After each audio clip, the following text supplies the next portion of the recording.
ಕಾಯಿನನು ಹಾಳಾಗಿ ಹೋಗೋದು ದೇವರಿಗೆ ಇಷ್ಟ ಇರಲಿಲ್ಲ. ನೀನು ಒಳ್ಳೆ ಕೆಲಸ ಮಾಡಿದ್ರೆ ನಿನ್ನ ಯಜ್ಞವನ್ನು ನಾನು ಅಂಗೀಕಾರ ಮಾಡ್ತಾ ಇರಲಿಲ್ವಾ? ದೇವರು ಮಾತಾಡೋದನ್ನ ಕೇಳುವಂತ ಕಿವಿಗಳು ನಮಗಿರಬೇಕು. ಒಳ್ಳೆ ಕೆಲಸ ಮಾಡಿದರೆ ನಿನ್ನ ತಲೆ ಎತ್ತಲ್ಪಡುತ್ತದಲ್ಲವೇ? ಕೆಟ್ಟ ಕೆಲಸಗಳನ್ನ ಮಾಡೋದ್ರಿಂದ ಕಟ್ಟ ಕಡೆಗೆ ನಾಚಿಕೆ ಮಾತ್ರನೇ ಬರೋದು. ಕೆಟ್ಟ ಕೆಲಸವನ್ನ ನಾವು ಮಾಡ್ತಾ ಇರೋದು ಇವತ್ತು ಯಾರಿಗೆ ಗೊತ್ತಿಲ್ಲದೆ ಇರ್ಬೋದು, ಒಂದು ದಿನ ದೇವರದನ್ನ ಬೆಳಕಿಗೆ ತರ್ತಾರೆ. ಯೋಸೇಫ ಕೆಟ್ಟ ಹೆಣ್ಣಿನಿಂದ ಓಡಿ ಹೋದ, ಆದರೂ ಅವನು ಜೈಲಿಗೆ ಹೋಗ್ಬೇಕಾದ ಪರಿಸ್ಥಿತಿ ಬಂತು. ಸಂಸೋನ ಹೆಣ್ಣಿನ ಹಿಂದೆ ಹೋದ, ಅದರಿಂದ ಅವನು ಜೈಲಿಗೆ ಹೋಗ್ಬೇಕಾದ ಪರಿಸ್ಥಿತಿ ಬಂತು. ನಿನ್ ಕರ್ತನಲ್ಲೇ ನಂಬಿಕೆ ಇಟ್ಟು ಒಳ್ಳೆಯದನ್ನೇ ಅನುಸರಿಸಿ ನೀನು ಬರೆದಿದ್ರೆ ನಿನ್ನ ನೀತಿಯನ್ನು ಉದಯದ ಬೆಳಕಿನಂತೆ, ನಿನ್ನ ನ್ಯಾಯವನ್ನು ಮಧ್ಯಾಹ್ನದ ತೇಜಸ್ಸಿನಂತೆ ದೇವರು ಪ್ರಕಾಶಗೊಳಿಸ್ತಾರೆ. ಈಗಲಾದರೂ ನೀವು ಮನಪೂರ್ವಕವಾಗಿ ನನ್ನ ಕಡೆಗೆ ತಿರುಗಿಕೊಂಡು ಉಪವಾಸ ಮಾಡಿರಿ, ಅಳಿರಿ, ಓಡಾಡಿರಿ. ಯಾವನಾದ್ರೂ ಕಪಟವಾದ ಪಶ್ಚಾತ್ತಾಪದೊಂದಿಗೆ ಬರ್ತಾರೆ ಅಂತಂದ್ರೆ ಅವರು ದೇವರ ಕೃಪೆಗಲ್ಲ, ಇನ್ನೂ ಹೆಚ್ಚಾಗಿ ದೇವರ ಕೋಪಕ್ಕೆ ಗುರಿಯಾಗ್ತಾರೆ.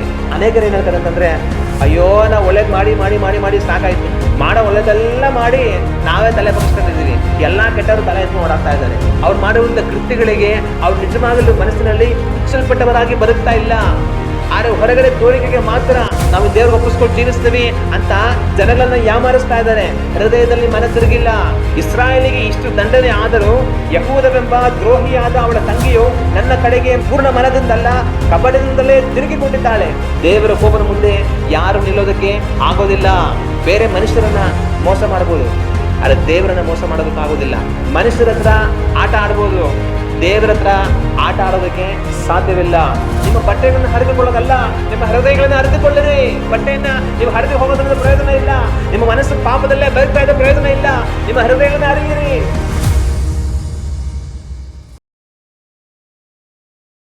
ಆದಿಕಾಂಡ ಪುಸ್ತಕ 4ನೇ ಅಧ್ಯಾಯ ವಾಕ್ಯಗಳು 6 ಮತ್ತು 7 ನಾವು ಓದಿ ನೋಡೋಣ. ಆಗ ಯೆಹೋವನು ಅವನಿಗೆ, ಯಾಕೆ ಕೋಪಿಸಿಕೊಂಡಿ? ನಿನ್ನ ತಲೆ ಯಾಕೆ ಬೊಗ್ಗಿತು? ಒಳ್ಳೆಯ ಕೆಲಸ ಮಾಡಿದರೆ ನಿನ್ನ ತಲೆ ಎತ್ತಲ್ಪಡುತ್ತದಲ್ಲವೇ? ಈ ವಾಕ್ಯಗಳನ್ನು ನಾವು ಓದಿ ನೋಡುವಾಗ ದೇವರು ಕಾಯಿನನಿಗೆ ಈ ಮಾತನ್ನು ಹೇಳ್ತಾರೆ. ಕಾಯಿನನಿಗೆ ಈ ಮಾತುಗಳನ್ನು ದೇವರು ಹೇಳ್ತಾ ಅವರು ಹೇಳೋದೇನಂತಂದರೆ, ಯಾಕೆ ಕೋಪಿಸಿಕೊಂಡಿ? ನಿನ್ನ ತಲೆ ಯಾಕೆ ಬೊಗ್ಗಿತು? ಒಳ್ಳೆಯ ಕೆಲಸವನ್ನು ಮಾಡಿದರೆ ನಿನ್ನ ತಲೆ ಎತ್ತಲ್ಪಡುತ್ತದಲ್ಲವೇ ಅಂತ ದೇವರು ಕಾಯಿನನನ್ನು ಪ್ರಶ್ನೆ ಮಾಡುವಂಥದ್ದನ್ನು ಈ ಸ್ಥಳದಲ್ಲಿ ನಾವು ಕಾಣ್ತೇವೆ. ಕಾಯಿನನು ಯಜ್ಞವನ್ನು ಮಾಡಬೇಕಂತ ತಾನು ಬಂದು ದೇವರಿಗೆ ಯಜ್ಞವನ್ನು ಅರ್ಪಿಸಿದಾಗ ದೇವರು ಯಜ್ಞವನ್ನು ಸ್ವೀಕರಿಸೋದಿಲ್ಲ. ಆದರೆ ದೇವರು ತನ್ನ ಯಜ್ಞವನ್ನು ಸ್ವೀಕರಿಸದಿರುವಾಗ ಕಾಯಿನನಿಗೆ ತುಂಬ ಕೋಪ ಬರುತ್ತೆ. ಆದರೆ ಈ ರೀತಿಯಾಗಿ ತಾನು ಕೋಪಗೊಂಡಿರುವಂಥ ಸಮಯದಲ್ಲಿ ಅದಕ್ಕೆ ಪ್ರತ್ಯುತ್ತರವಾಗಿ ದೇವರು ಕಾಯಿನನ ಹತ್ರ ಮಾತಾಡಿ ದೇವರು ಏನು ಪ್ರಶ್ನೆ ಕೇಳ್ತಾರೆ ಅಂತಂದರೆ, ಯಾಕೆ ಕೋಪ ಮಾಡ್ಕೊಂಡಿದ್ದೀಯಾ? ನಿನ್ನ ತಲೆ ಯಾಕೆ ಬೊಗ್ಗಿದೆ? ಒಳ್ಳೆ ಕೆಲಸ ಮಾಡಿದ್ರೆ ತಲೆ ಎತ್ತಲ್ಪಡುತ್ತದಲ್ವಾ ಅಂತ ದೇವರು ಕಾಯಿನನನ್ನು ಪ್ರಶ್ನೆ ಮಾಡೋದನ್ನು ನಾವು ಕಾಣ್ತೀವಿ. ಇಲ್ಲಿ ದೇವರು ಕಾಯಿನನನ್ನು ಯಾವ ಥರ ಪ್ರಶ್ನೆ ಮಾಡ್ತಾರೆ ಅಂತಂದರೆ, ಒಂದು ತಂದೆ ತನ್ನ ಮಗನನ್ನು ಪ್ರಶ್ನೆ ಮಾಡೋ ರೀತಿಯಲ್ಲಿ ಪ್ರಶ್ನೆ ಮಾಡ್ತಾರೆ. ಸಾಮಾನ್ಯವಾಗಿ ಮನೆಗಳಲ್ಲಿ ಏನಾಗುತ್ತೆ, ಒಂದು ವೇಳೆ ಒಂದು ಚಿಕ್ಕ ಮಗು ಏನೋ ಒಂದು ತಪ್ಪು ಮಾಡಿಬಿಟ್ಟಿರುತ್ತೆ ಅಂತ ಅಂದ್ಕೊಳ್ಳೋಣ. ಅವಾಗ ತಂದೆ ಏನು ಮಾಡ್ತಾರೆ? ಬೈತಾರೆ, ಗದರಿದಾಗ ಏನಾಗುತ್ತೆ? ಮಕ್ಕಳಿಗೆ ಸಂತೋಷ ಆಗುತ್ತಾ? ಗದರದ ಯಾವ್ದಾರು ಮಕ್ಕಳು ಸಂತೋಷ ಪಡ್ತಾರಾ? ಗದರಿದ್ರೆ ಮಕ್ಕಳಿಗೆ ಏನಾಗುತ್ತೆ? ಕೋಪ ಬರುತ್ತೆ. ಅವ್ರೇನು ಮಾಡ್ತಾರೆ? ಕೋಪ ಮಾಡ್ಕೊಂಡು ಎಲ್ಲೋ ಮೂಲೆಯಲ್ಲಿ ಹೋಗಿ ನಿಂತ್ಕೊಂಡ್ಬಿಡ್ತಾರೆ, ಕೈ ಕಟ್ಕೊಂಡು ತಲೆ ಬಗ್ಗಿಸ್ಕೊಂಡು ನಿಂತ್ಕೊಂಡ್ಬಿಡ್ತಾರೆ.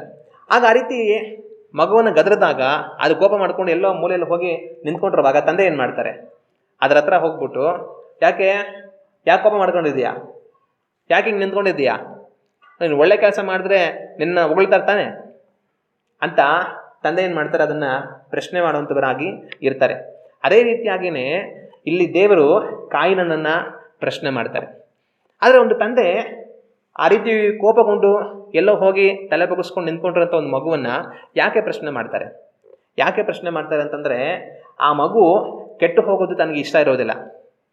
ಅಂದರೆ ಆ ಮಗು ತನ್ನ ತಪ್ಪನ್ನು ಸರಿ ಮಾಡಿಕೊಂಡು, ತನ್ನ ತಪ್ಪನ್ನು ತಿಳ್ಕೊಂಡು ಅದನ್ನು ಸರಿಪಡಿಸ್ಕೊಂಡು ಒಳ್ಳೆಯದಾಗಿ ಬದುಕಬೇಕಂತ ಹೇಳಿ ಇಷ್ಟ ಇರುತ್ತೆ ತಂದೆಗೆ. ಅದಕ್ಕೋಸ್ಕರವಾಗಿ ತಂದೆ ಏನು ಮಾಡ್ತಾನೆ? ಅದರ ಹತ್ರ ಹೋಗಿ ಮಾತಾಡಿ ಅದನ್ನು ತಪ್ಪನ್ನು ಅದಕ್ಕೆ ತಿಳಿಸುವಂಥ ಪ್ರಯತ್ನವನ್ನು ಮಾಡ್ತಾನೆ. ಹೆಂಗಾದ್ರೂ ಹೋಗಿ ಹಾಳಾಗಿ ಹೋಗು ಅಂತ ಯಾವುದೇ ಒಳ್ಳೆ ತಂದೆ ಹೇಳೋದಿಲ್ಲ. ಒಂದು ಕೆಟ್ಟ ತಂದೆ ಆದರೆ ಸುಮ್ಮನೆ ಆಗ್ಬಿಡ್ತಾನೆ. ಒಳ್ಳೆ ತಂದೆ ಇದ್ದಾರೆ ಅಂತಂದರೆ ಆ ಒಳ್ಳೆ ತಂದೆ ಏನು ಮಾಡ್ತಾರೆ? ಮಗು ಹತ್ರ ಹೋಗಿ ಆ ತಪ್ಪನ್ನು ಅದಕ್ಕೆ ತಿಳಿಸಿ ಅದನ್ನು ಸರಿಪಡಿಸೋದಕ್ಕೆ ಪ್ರಯತ್ನ ಮಾಡ್ತಾರೆ. ಅದೇ ರೀತಿಯಾಗಿಯೇ ದೇವರೇನು ಮಾಡ್ತಾರೆ? ಇಲ್ಲಿ ಕಾಯಿನನ ಹತ್ರ ಅವ್ರು ಮಾತಾಡ್ತಾರೆ. ಕಾಯಿನನು ಹಾಳಾಗಿ ಹೋಗೋದು ದೇವರಿಗೆ ಇಷ್ಟ ಇರಲಿಲ್ಲ. ಕಾಯಿನನು ನಾಶವಾಗಿ ಹೋಗೋದು ದೇವರಿಗೆ ಇಷ್ಟ ಇರಲಿಲ್ಲ. ಒಂದು ವೇಳೆ ದೇವರು ಕಾಯಿನನ ಯಜ್ಞವನ್ನು ಅಂಗೀಕರಿಸ್ತೀರಾ, ಕಾಯಿನನ ಹತ್ರ ಏನು ಮಾತಾಡ್ದಿರೇ ಹೋಗ್ಬೋದಾಗಿತ್ತು. ಕಾಯಿನ ಹೆಂಗಾದ್ರೂ ಹಾಳಾಗೋಗ್ಲಿ ನನಗೇನು ಅಂತ ಅಂದ್ಬಿಟ್ಟು. ಆದರೆ ದೇವರು ಆ ರೀತಿಯಾಗಿ ಮಾಡೋದಿಲ್ಲ. ದೇವರಿಗೆ ಯಾರು ಹಾಳಾಗಿ ಹೋಗೋದು ಇಷ್ಟ ಇಲ್ಲ. ಕಾಯಿನನಿಗೆ ತನ್ನ ತಪ್ಪನ್ನು ತಿಳಿಸಿಕೊಟ್ಟು ಅದನ್ನು ತಾನು ಅರ್ಥ ಮಾಡಿಕೊಂಡು ತಾನು ಮನೆ ತಿರುಗಿ ತನಗೆ ಒಪ್ಪಿಸಿಕೊಟ್ಟು ಜೀವಿಸ್ಬೇಕಂತ ದೇವರಿಗೆ ಇಷ್ಟ. ಅದಕ್ಕೋಸ್ಕರವಾಗಿಯೇ ದೇವರು ಕಾಯಿನನ ಹತ್ರ ಬಂದು ಮಾತಾಡ್ತಾರೆ. ಯಾಕೆ ನೀನು ಕೋಪಗೊಂಡೆ?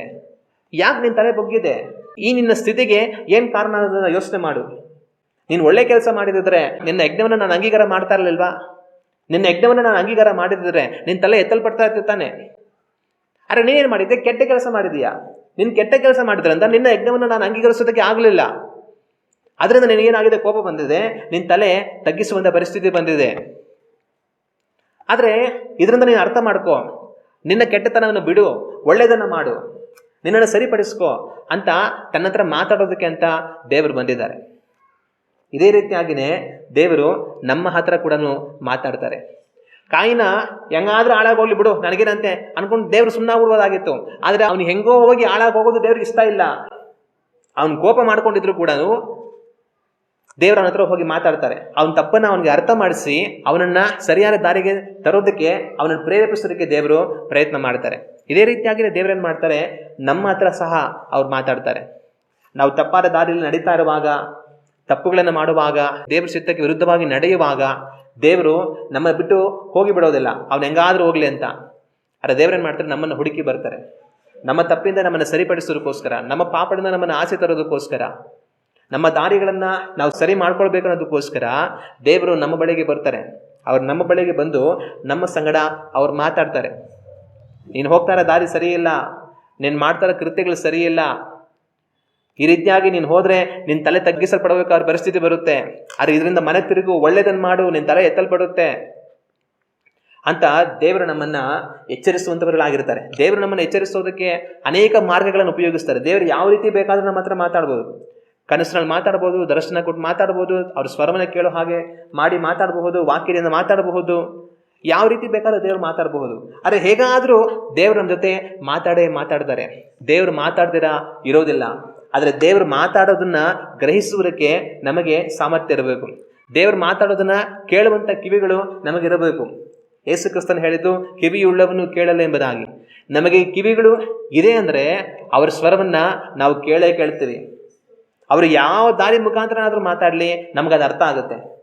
ಆದರೆ ಅವರ ಸ್ವರವನ್ನು ಕೇಳುವಂಥ ಕಿವಿಗಳು ನಮಗಿಲ್ಲ ಅಂದರೆ, ಅವರ ಸ್ವರಕ್ಕೆ ನಾವು ಕಿವಿಗಳನ್ನು ಮುಚ್ಚಿಕೊಂಡಿದ್ದೀವಿ ಅಂತಂತಂದರೆ ದೇವರು ಯಾವ ರೀತಿ ಮಾತಾಡಿದ್ರೂ ನಮಗೆ ಅರ್ಥ ಆಗೋದಿಲ್ಲ. ಆದರೆ ದೇವರು ನಮ್ಮ ಸಂಗಡ ಮಾತಾಡ್ತಾರೆ, ನಮ್ಮ ತಪ್ಪುಗಳನ್ನು ನಮಗೆ ತೋರಿಸ್ಕೊಡ್ತಾರೆ. ಆದರೆ ದೇವರು ಆ ರೀತಿ ಮಾಡುವಾಗ ನಾವು ಅದನ್ನು ಕೇಳಿ ಮನ ತಿರುಗಿ ದೇವರಿಗೆ ಒಪ್ಪಿಸಿಕೊಟ್ಟು ನಡೆಯುವಂಥವர்களಾಗಿ ಇರಬೇಕು. ಹಲ್ಲೆಲೂಯ. ದೇವರು ಹೇಳಿದಂಥ ಈ ಮಾತುಗಳನ್ನು ನಾವು ಗಮನಿಸುವಾಗ ದೇವರು ಕಾಯಿನನಿಗೆ ಒಂದು ಮಾತನ್ನು ಹೇಳ್ತಾರೆ. ದೇವರು ಹೇಳುವಂಥ ಒಂದು ಮಾತೇನಂತಂದರೆ, ಯಾಕೆ ಕೋಪಿಸಿಕೊಂಡು ನಿನ್ನ ತಲೆ ಯಾಕೆ ಬೊಗ್ಗಿತು ಅಂತ ಹೇಳಿ, ಒಳ್ಳೆಯ ಕೆಲಸ ಮಾಡಿದರೆ ನಿನ್ನ ತಲೆ ಎತ್ತಲ್ಪಡುತ್ತದಲ್ಲವೇ ಅಂತ ಹೇಳ್ತಾರೆ. ದೇವರು ಕಾಯಿನನ ಹತ್ರ ಮಾತಾಡ್ತಾ ಹೇಳೋಂಥ ಒಂದು ಮಾತೇನಂತಂದರೆ, ಒಳ್ಳೆಯ ಕೆಲಸ ಮಾಡಿದರೆ ನಿನ್ನ ತಲೆ ಎತ್ತಲ್ಪಡುತ್ತದಲ್ಲವೇ ಅಂತ ದೇವರು ಕೇಳ್ತಾರೆ. ಹಂಗಾದ್ರೆ ಅರ್ಥ ಏನು? ಇವನು ತಲೆ ಬೊಗ್ಗಿಸಿಕೊಂಡು ಈಗ ನಿಂತ್ಕೊಳ್ಬೇಕಾಗಿರೋಂಥ ಪರಿಸ್ಥಿತಿ ತನಗೆ ಬಂದಿರೋದಕ್ಕೆ ಕಾರಣ ಏನು? ಅದಕ್ಕೆ ಕಾರಣ ಏನಂತಂತಂದರೆ, ತಾನು ಏನೋ ಕೆಟ್ಟ ಕೆಲಸ ಮಾಡಿದ್ದಾನೆ. ತಾನು ಕೆಟ್ಟ ಕೆಲಸವನ್ನು ಮಾಡಿರೋದ್ರಿಂದ ತಾನು ತಲೆ ಬಗ್ಗಿಸಿ ನಿಲ್ಲಬೇಕಾಗಿರುವಂಥ ಪರಿಸ್ಥಿತಿ ಬಂದಿದೆ. ಅನೇಕ ಸಮಯಗಳಲ್ಲಿ ನಾವು ತಲೆ ಬಗ್ಗಿಸಲ್ಪಡಬೇಕಾಗಿರುವಂಥ ಪರಿಸ್ಥಿತಿ ನಮಗೆ ಬರೋದಕ್ಕೆ ಕಾರಣ ಏನಂತಂತಂದರೆ, ಕೆಟ್ಟ ಕೆಲಸಗಳು.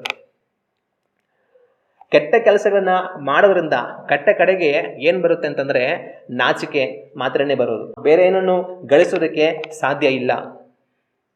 ಒಂದು ವೇಳೆ ಇವತ್ತು ಅದು ಯಾರಿಗೂ ಗೊತ್ತಿಲ್ಲದೇ ಇರ್ಬೋದು. ನಾವು ಕೆಟ್ಟ ಕೆಲಸಗಳನ್ನು ಮಾಡ್ತಾ ಇದ್ದರೆ ಆ ಕೆಟ್ಟ ಕೆಲಸವನ್ನು ನಾವು ಮಾಡ್ತಾ ಇರೋದು ಇವತ್ತು ಯಾರಿಗೆ ಗೊತ್ತಿಲ್ಲದೇ ಇರ್ಬೋದು. ಆದರೆ ಇವತ್ತು ಬಯಲಿಗೆ ಬರದೇ ಇರಬಹುದು. ಆದರೆ ಸದಾಕಾಲಕ್ಕೂ ಅದು ಆ ರೀತಿಯಾಗಿಯೇ ಇರೋದಿಲ್ಲ. ಒಂದು ದಿನ ಬರುತ್ತೆ, ಒಂದು ದಿನ ದೇವರದನ್ನು ಬೆಳಕಿಗೆ ತರ್ತಾರೆ, ಒಂದು ದಿವಸ ದೇವರದನ್ನು ಬಯಲಿಗೆ ತರ್ತಾರೆ, ಒಂದು ದಿವಸ ದೇವರದನ್ನು ಎಲ್ಲರ ಮುಂದೆಗಡೆಯಲ್ಲಿ ತೆಗೆದು ಇಡುತ್ತಾರೆ. ಆದರೆ ಆವತ್ತು ಒಬ್ಬನು ಏನು ಮಾಡಬೇಕಾಗತ್ತೆ? ತಲೆ ತಗ್ಗಿಸಲ್ಪಡಬೇಕಾಗಿರುವ ಪರಿಸ್ಥಿತಿ ಬರುತ್ತೆ. ಆದರೆ ದೇವರಿಗೆ ಯಾರನ್ನೂ ತಲೆ ತಗ್ಗಿಸುವ ಹಾಗೆ ಮಾಡಬೇಕು ಅಂತ ಹೇಳಿ ಇಷ್ಟ ಇಲ್ಲ. ಯಾರು ತಲೆ ತಗ್ಗಿಸಿ ನಿಲ್ಲುವಂಥದ್ದು ದೇವರಿಗೆ ಇಷ್ಟ ಇಲ್ಲ. ಕಾರಣ ಎಲ್ಲರನ್ನು ಉಂಟು ಮಾಡಿರುವ ಆತನು ಕರ್ತನಾದ ದೇವರು ತಾನೇ. ಯಾವುದೇ ಒಂದು ತಂದೆ ತಾಯಿ ತನ್ನ ಮಗು ಅವಮಾನದಿಂದ ತಲೆ ತಗ್ಗಿಸಿ ನಾಚಿಕೆಯಿಂದ ಇನ್ನೊಬ್ಬರ ಮುಂದೆ ನಿಲ್ಲೋದನ್ನು ನೋಡೋದಕ್ಕೆ ಇಷ್ಟಪಡೋದಿಲ್ಲ. ಯಾವುದೇ ತಂದೆ ತಾಯಿ ಆಗಿದ್ರು ತಮ್ಮ ಮಕ್ಕಳು ಇನ್ನೊಬ್ಬರ ಮುಂದೆಗಡೆಯಲ್ಲಿ ಗೌರವದಿಂದ ತಲೆ ಎತ್ತಿ ನಿಂತಿರೋದನ್ನು ನೋಡೋದಕ್ಕೆ ಇಷ್ಟಪಡ್ತಾರೆ. ಆದರೆ ಅವಮಾನಕ್ಕೆ ಗುರಿಯಾಗಿ, ನಿಂದನೆಗೆ ಗುರಿಯಾಗಿ, ತಲೆ ತಗ್ಗಿಸಲ್ಪಟ್ಟು ನಾಚಿಕೆಯಿಂದ ಇನ್ನೊಬ್ಬರ ಮುಂದೆ ಅಪರಾಧಿಗಳ ಥರ ನಿಂತ್ಕೊಳ್ಬೇಕಂತ ಅನ್ನೋದನ್ನು ನೋಡೋದನ್ನು ಯಾವ ತಂದೆ ತಾಯಿನೂ ಇಷ್ಟಪಡೋದಿಲ್ಲ. ದೇವರು ಅದೇ ರೀತಿಯಾಗಿಯೇ ಯಾರು ಅವಮಾನಪಟ್ಟು ತಲೆ ತಗ್ಗಿಸಿ ನಿಂತಿರೋದನ್ನು ನೋಡೋದಕ್ಕೆ ದೇವರಿಗೆ ಇಷ್ಟ ಇಲ್ಲ. ದೇವರು ಯಾರನ್ನು ಅವಮಾನ ಪಡಿಸೋದಕ್ಕೆ ಇಷ್ಟಪಡೋದಿಲ್ಲ. ಆದರೆ ಒಬ್ಬನು ತನ್ನ ಕೆಟ್ಟ ಕೆಲಸಗಳಿಂದಾಗಿ ಅವಮಾನಪಟ್ಟು ತಲೆ ತಗ್ಗಿಸಲ್ಪಟ್ಟು ನಿಲ್ಲುವಂಥ ಪರಿಸ್ಥಿತಿ ಬರೋದಕ್ಕಿಂತ ಮುಂಚೆ ದೇವರು ಅನೇಕ ಅವಕಾಶಗಳನ್ನು ಕೊಡ್ತಾರೆ. ಅಂದರೆ ಅವನ ಮನ ತಿರುಗೋದಕ್ಕೆ, ತನ್ನನ್ನು ಸರಿಪಡಿಸ್ಕೊಳ್ಳೋದಕ್ಕೆ, ತಾನು ದೇವರಿಗೆ ತನ್ನನ್ನು ಒಪ್ಪಿಸಿಕೊಟ್ಟು ನೀತಿಯ ಮಾರ್ಗದಲ್ಲಿ ನಡೆಯೋದಕ್ಕೆ ದೇವರು ಅನೇಕ ಅವಕಾಶಗಳನ್ನು ಕೊಡ್ತಾರೆ. ಆದರೆ ದೇವರು ಎಷ್ಟೇ ಅವಕಾಶಗಳನ್ನು ಕೊಟ್ಟರೂ ಸಹ ಒಬ್ಬನು ತನ್ನ ಕೆಟ್ಟ ಕೆಲಸಗಳನ್ನು ಮನ ತಿರುಗದೆ ಹೋದರೆ, ತನ್ನ ದುಷ್ಟತನದಿಂದ ಮನ ತಿರುಗದೆ ಹೋದರೆ ಕಡೆಗೆ ದೇವರು ಏನು ಮಾಡ್ತಾರೆ? ಕಡೆಗೆ ದೇವರು ನ್ಯಾಯ ತೀರ್ಪನ್ನು ಪ್ರಕಟಿಸ್ತಾರೆ. ಆದರೆ ಯಾವಾಗ ದೇವರು ತನ್ನ ಕೃತ್ಯಗಳಿಗೆ ಸರಿಯಾಗಿ ನ್ಯಾಯವನ್ನು ತೀರಿಸಬೇಕಾಗಿ ಬರುತ್ತೋ, ಆ ನ್ಯಾಯವನ್ನು ದೇವರು ತೀರಿಸುವಂಥ ಸಮಯದಲ್ಲಿ ತನ್ನ ಕೃತ್ಯಗಳೆಲ್ಲ ಬಯಲಾಗಿ ತನ್ನ ಅವಮಾನಪಟ್ಟು ತಲೆ ತಗ್ಗಿಸಲ್ಪಟ್ಟು ನಿಲ್ಲಬೇಕಾಗಿರುವಂಥ ಪರಿಸ್ಥಿತಿ ಅವರಿಗೆ ಬರುತ್ತೆ. ಅದರಿಂದ ಯಾರಾದರೊಬ್ಬರು ಕೆಟ್ಟ ಕೃತ್ಯಗಳಲ್ಲಿ ಅವರಿದ್ದರೆ, ಕೆಟ್ಟ ಕೆಲಸಗಳನ್ನು ಮಾಡುವಂಥವರಾಗಿದ್ದರೆ, ದೇವರು ಬಂದು ಅವರನ್ನು ವಿಚಾರಿಸುವುದಕ್ಕಿಂತ ಮುಂಚೆ ತಮ್ಮನ್ನು ತಾವೇ ವಿಚಾರಿಸಿಕೊಂಡು ತಮ್ಮ ಕೆಟ್ಟ ಕೃತ್ಯಗಳಿಂದ ಮನ ತಿರುಗಿದ್ರೆ ಅವರಿಗೆ ಒಳ್ಳೆಯದು. ಆದರೆ ಕೆಟ್ಟ ಕೃತ್ಯಗಳಿಂದ ಅವ್ರ ಮನ ತಿರುಗದೆ ದೇವರು ಕೊಟ್ಟಿರುವಂಥ ಕೃಪಾಕಾಲ ಅವಕಾಶವನ್ನು ಉಪಯೋಗಿಸಿಕೊಳ್ಳದೆ ಅವ್ರು ಹಾಗೇ ತಮ್ಮ ಹೃದಯಗಳನ್ನು ಕಠಿಣಪಡಿಸಿಕೊಂಡು ನಡೆದರೆ ದೇವರಿಗೆ ತಮಗೆ ನ್ಯಾಯವನ್ನು ತೀರಿಸಲು ಬಿಟ್ಟು ಬೇರೆ ದಾರಿ ಇರೋದಿಲ್ಲ. ಕಾಯಿನನ್ನು ಏನು ಮಾಡ್ತಾನೆ? ಕೆಟ್ಟ ಕೃತ್ಯಗಳನ್ನು ಮಾಡಿದ್ದರಿಂದ ತನ್ನ ತಲೆ ತಗ್ಗಿಸಿ ನಿಲ್ಲಬೇಕಾಗಿರುವಂಥ ಪರಿಸ್ಥಿತಿ ತನಗೆ ಬರುವಂಥದ್ದನ್ನು ನಾವು ಕಾಣ್ತೇವೆ. ಇವತ್ತು ಒಂದು ಕ್ಷಣ ನಿಮ್ಮ ಬಗ್ಗೆ ನಾವು ಯೋಚನೆ ಮಾಡಿ ನೋಡಬೇಕು. ನಮ್ಮ ಕೃತ್ಯಗಳು ಯಾವ ರೀತಿಯಾಗಿದೆ? ದೇವರು ಕಾಯಿನನಿಗೆ ಹೇಳುವಂಥ ಮಾತು, ಒಳ್ಳೆಯ ಕೆಲಸವನ್ನು ಮಾಡಿದರೆ ನಿನ್ನ ತಲೆ ಎತ್ತಲ್ಪಡುತ್ತದಲ್ಲವೇ? ಆದರೆ ಈಗ ಅವನ ತಲೆ ತಗ್ಗಿಸಲ್ಪಟ್ಟಿದೆ. ಅದಕ್ಕೆ ಕಾರಣ ಏನು? ಅವನು ಕೆಟ್ಟ ಕೆಲಸಗಳನ್ನು ಮಾಡಿದ್ದಾನೆ, ಅದರಿಂದ ಅವನ ತಲೆ ತಗ್ಗಿಸಲ್ಪಡಬೇಕಾದ ಪರಿಸ್ಥಿತಿ ಬಂದಿದೆ. ಆದರೆ ಇವತ್ತು ನಿಮ್ಮ ವಿಷಯ ಏನು? ನಮ್ಮ ಕೃತ್ಯಗಳು ಯಾವ ರೀತಿ ಆಗಿದೆ? ನಾವು ಮಾಡುವಂಥ ಕೆಲಸಗಳು ಯಾವ ರೀತಿ ಆಗಿದೆ? ನಾವು ತಲೆ ಎತ್ತಲ್ಪಡೋದಕ್ಕೆ ಅವಕಾಶ ಆಗುವಂಥ ಒಳ್ಳೆಯ ಕೆಲಸಗಳನ್ನು ಮಾಡ್ತಾ ಇದ್ದೀವಾ, ಅಥವಾ ನಮ್ಮ ತಲೆಗಳು ತಗ್ಗಿಸಲ್ಪಡೋದಕ್ಕೆ ಕಾರಣ ಆಗುವಂಥ ಕೆಟ್ಟ ಕೆಲಸಗಳನ್ನು ನಾವು ಮಾಡ್ತಾ ಇದ್ದೀವಾ? ಒಂದು ಕ್ಷಣ ನಾವು ಯೋಚನೆ ಮಾಡಿ ನೋಡಬೇಕು. ಆದರೆ ಒಂದು ವೇಳೆ ನಮ್ಮ ಕೃತ್ಯಗಳು ಕೆಟ್ಟದ್ದಾಗಿದ್ದರೆ ಇವತ್ತೇ ನಾವು ಮನ ತಿರುಗಬೇಕು.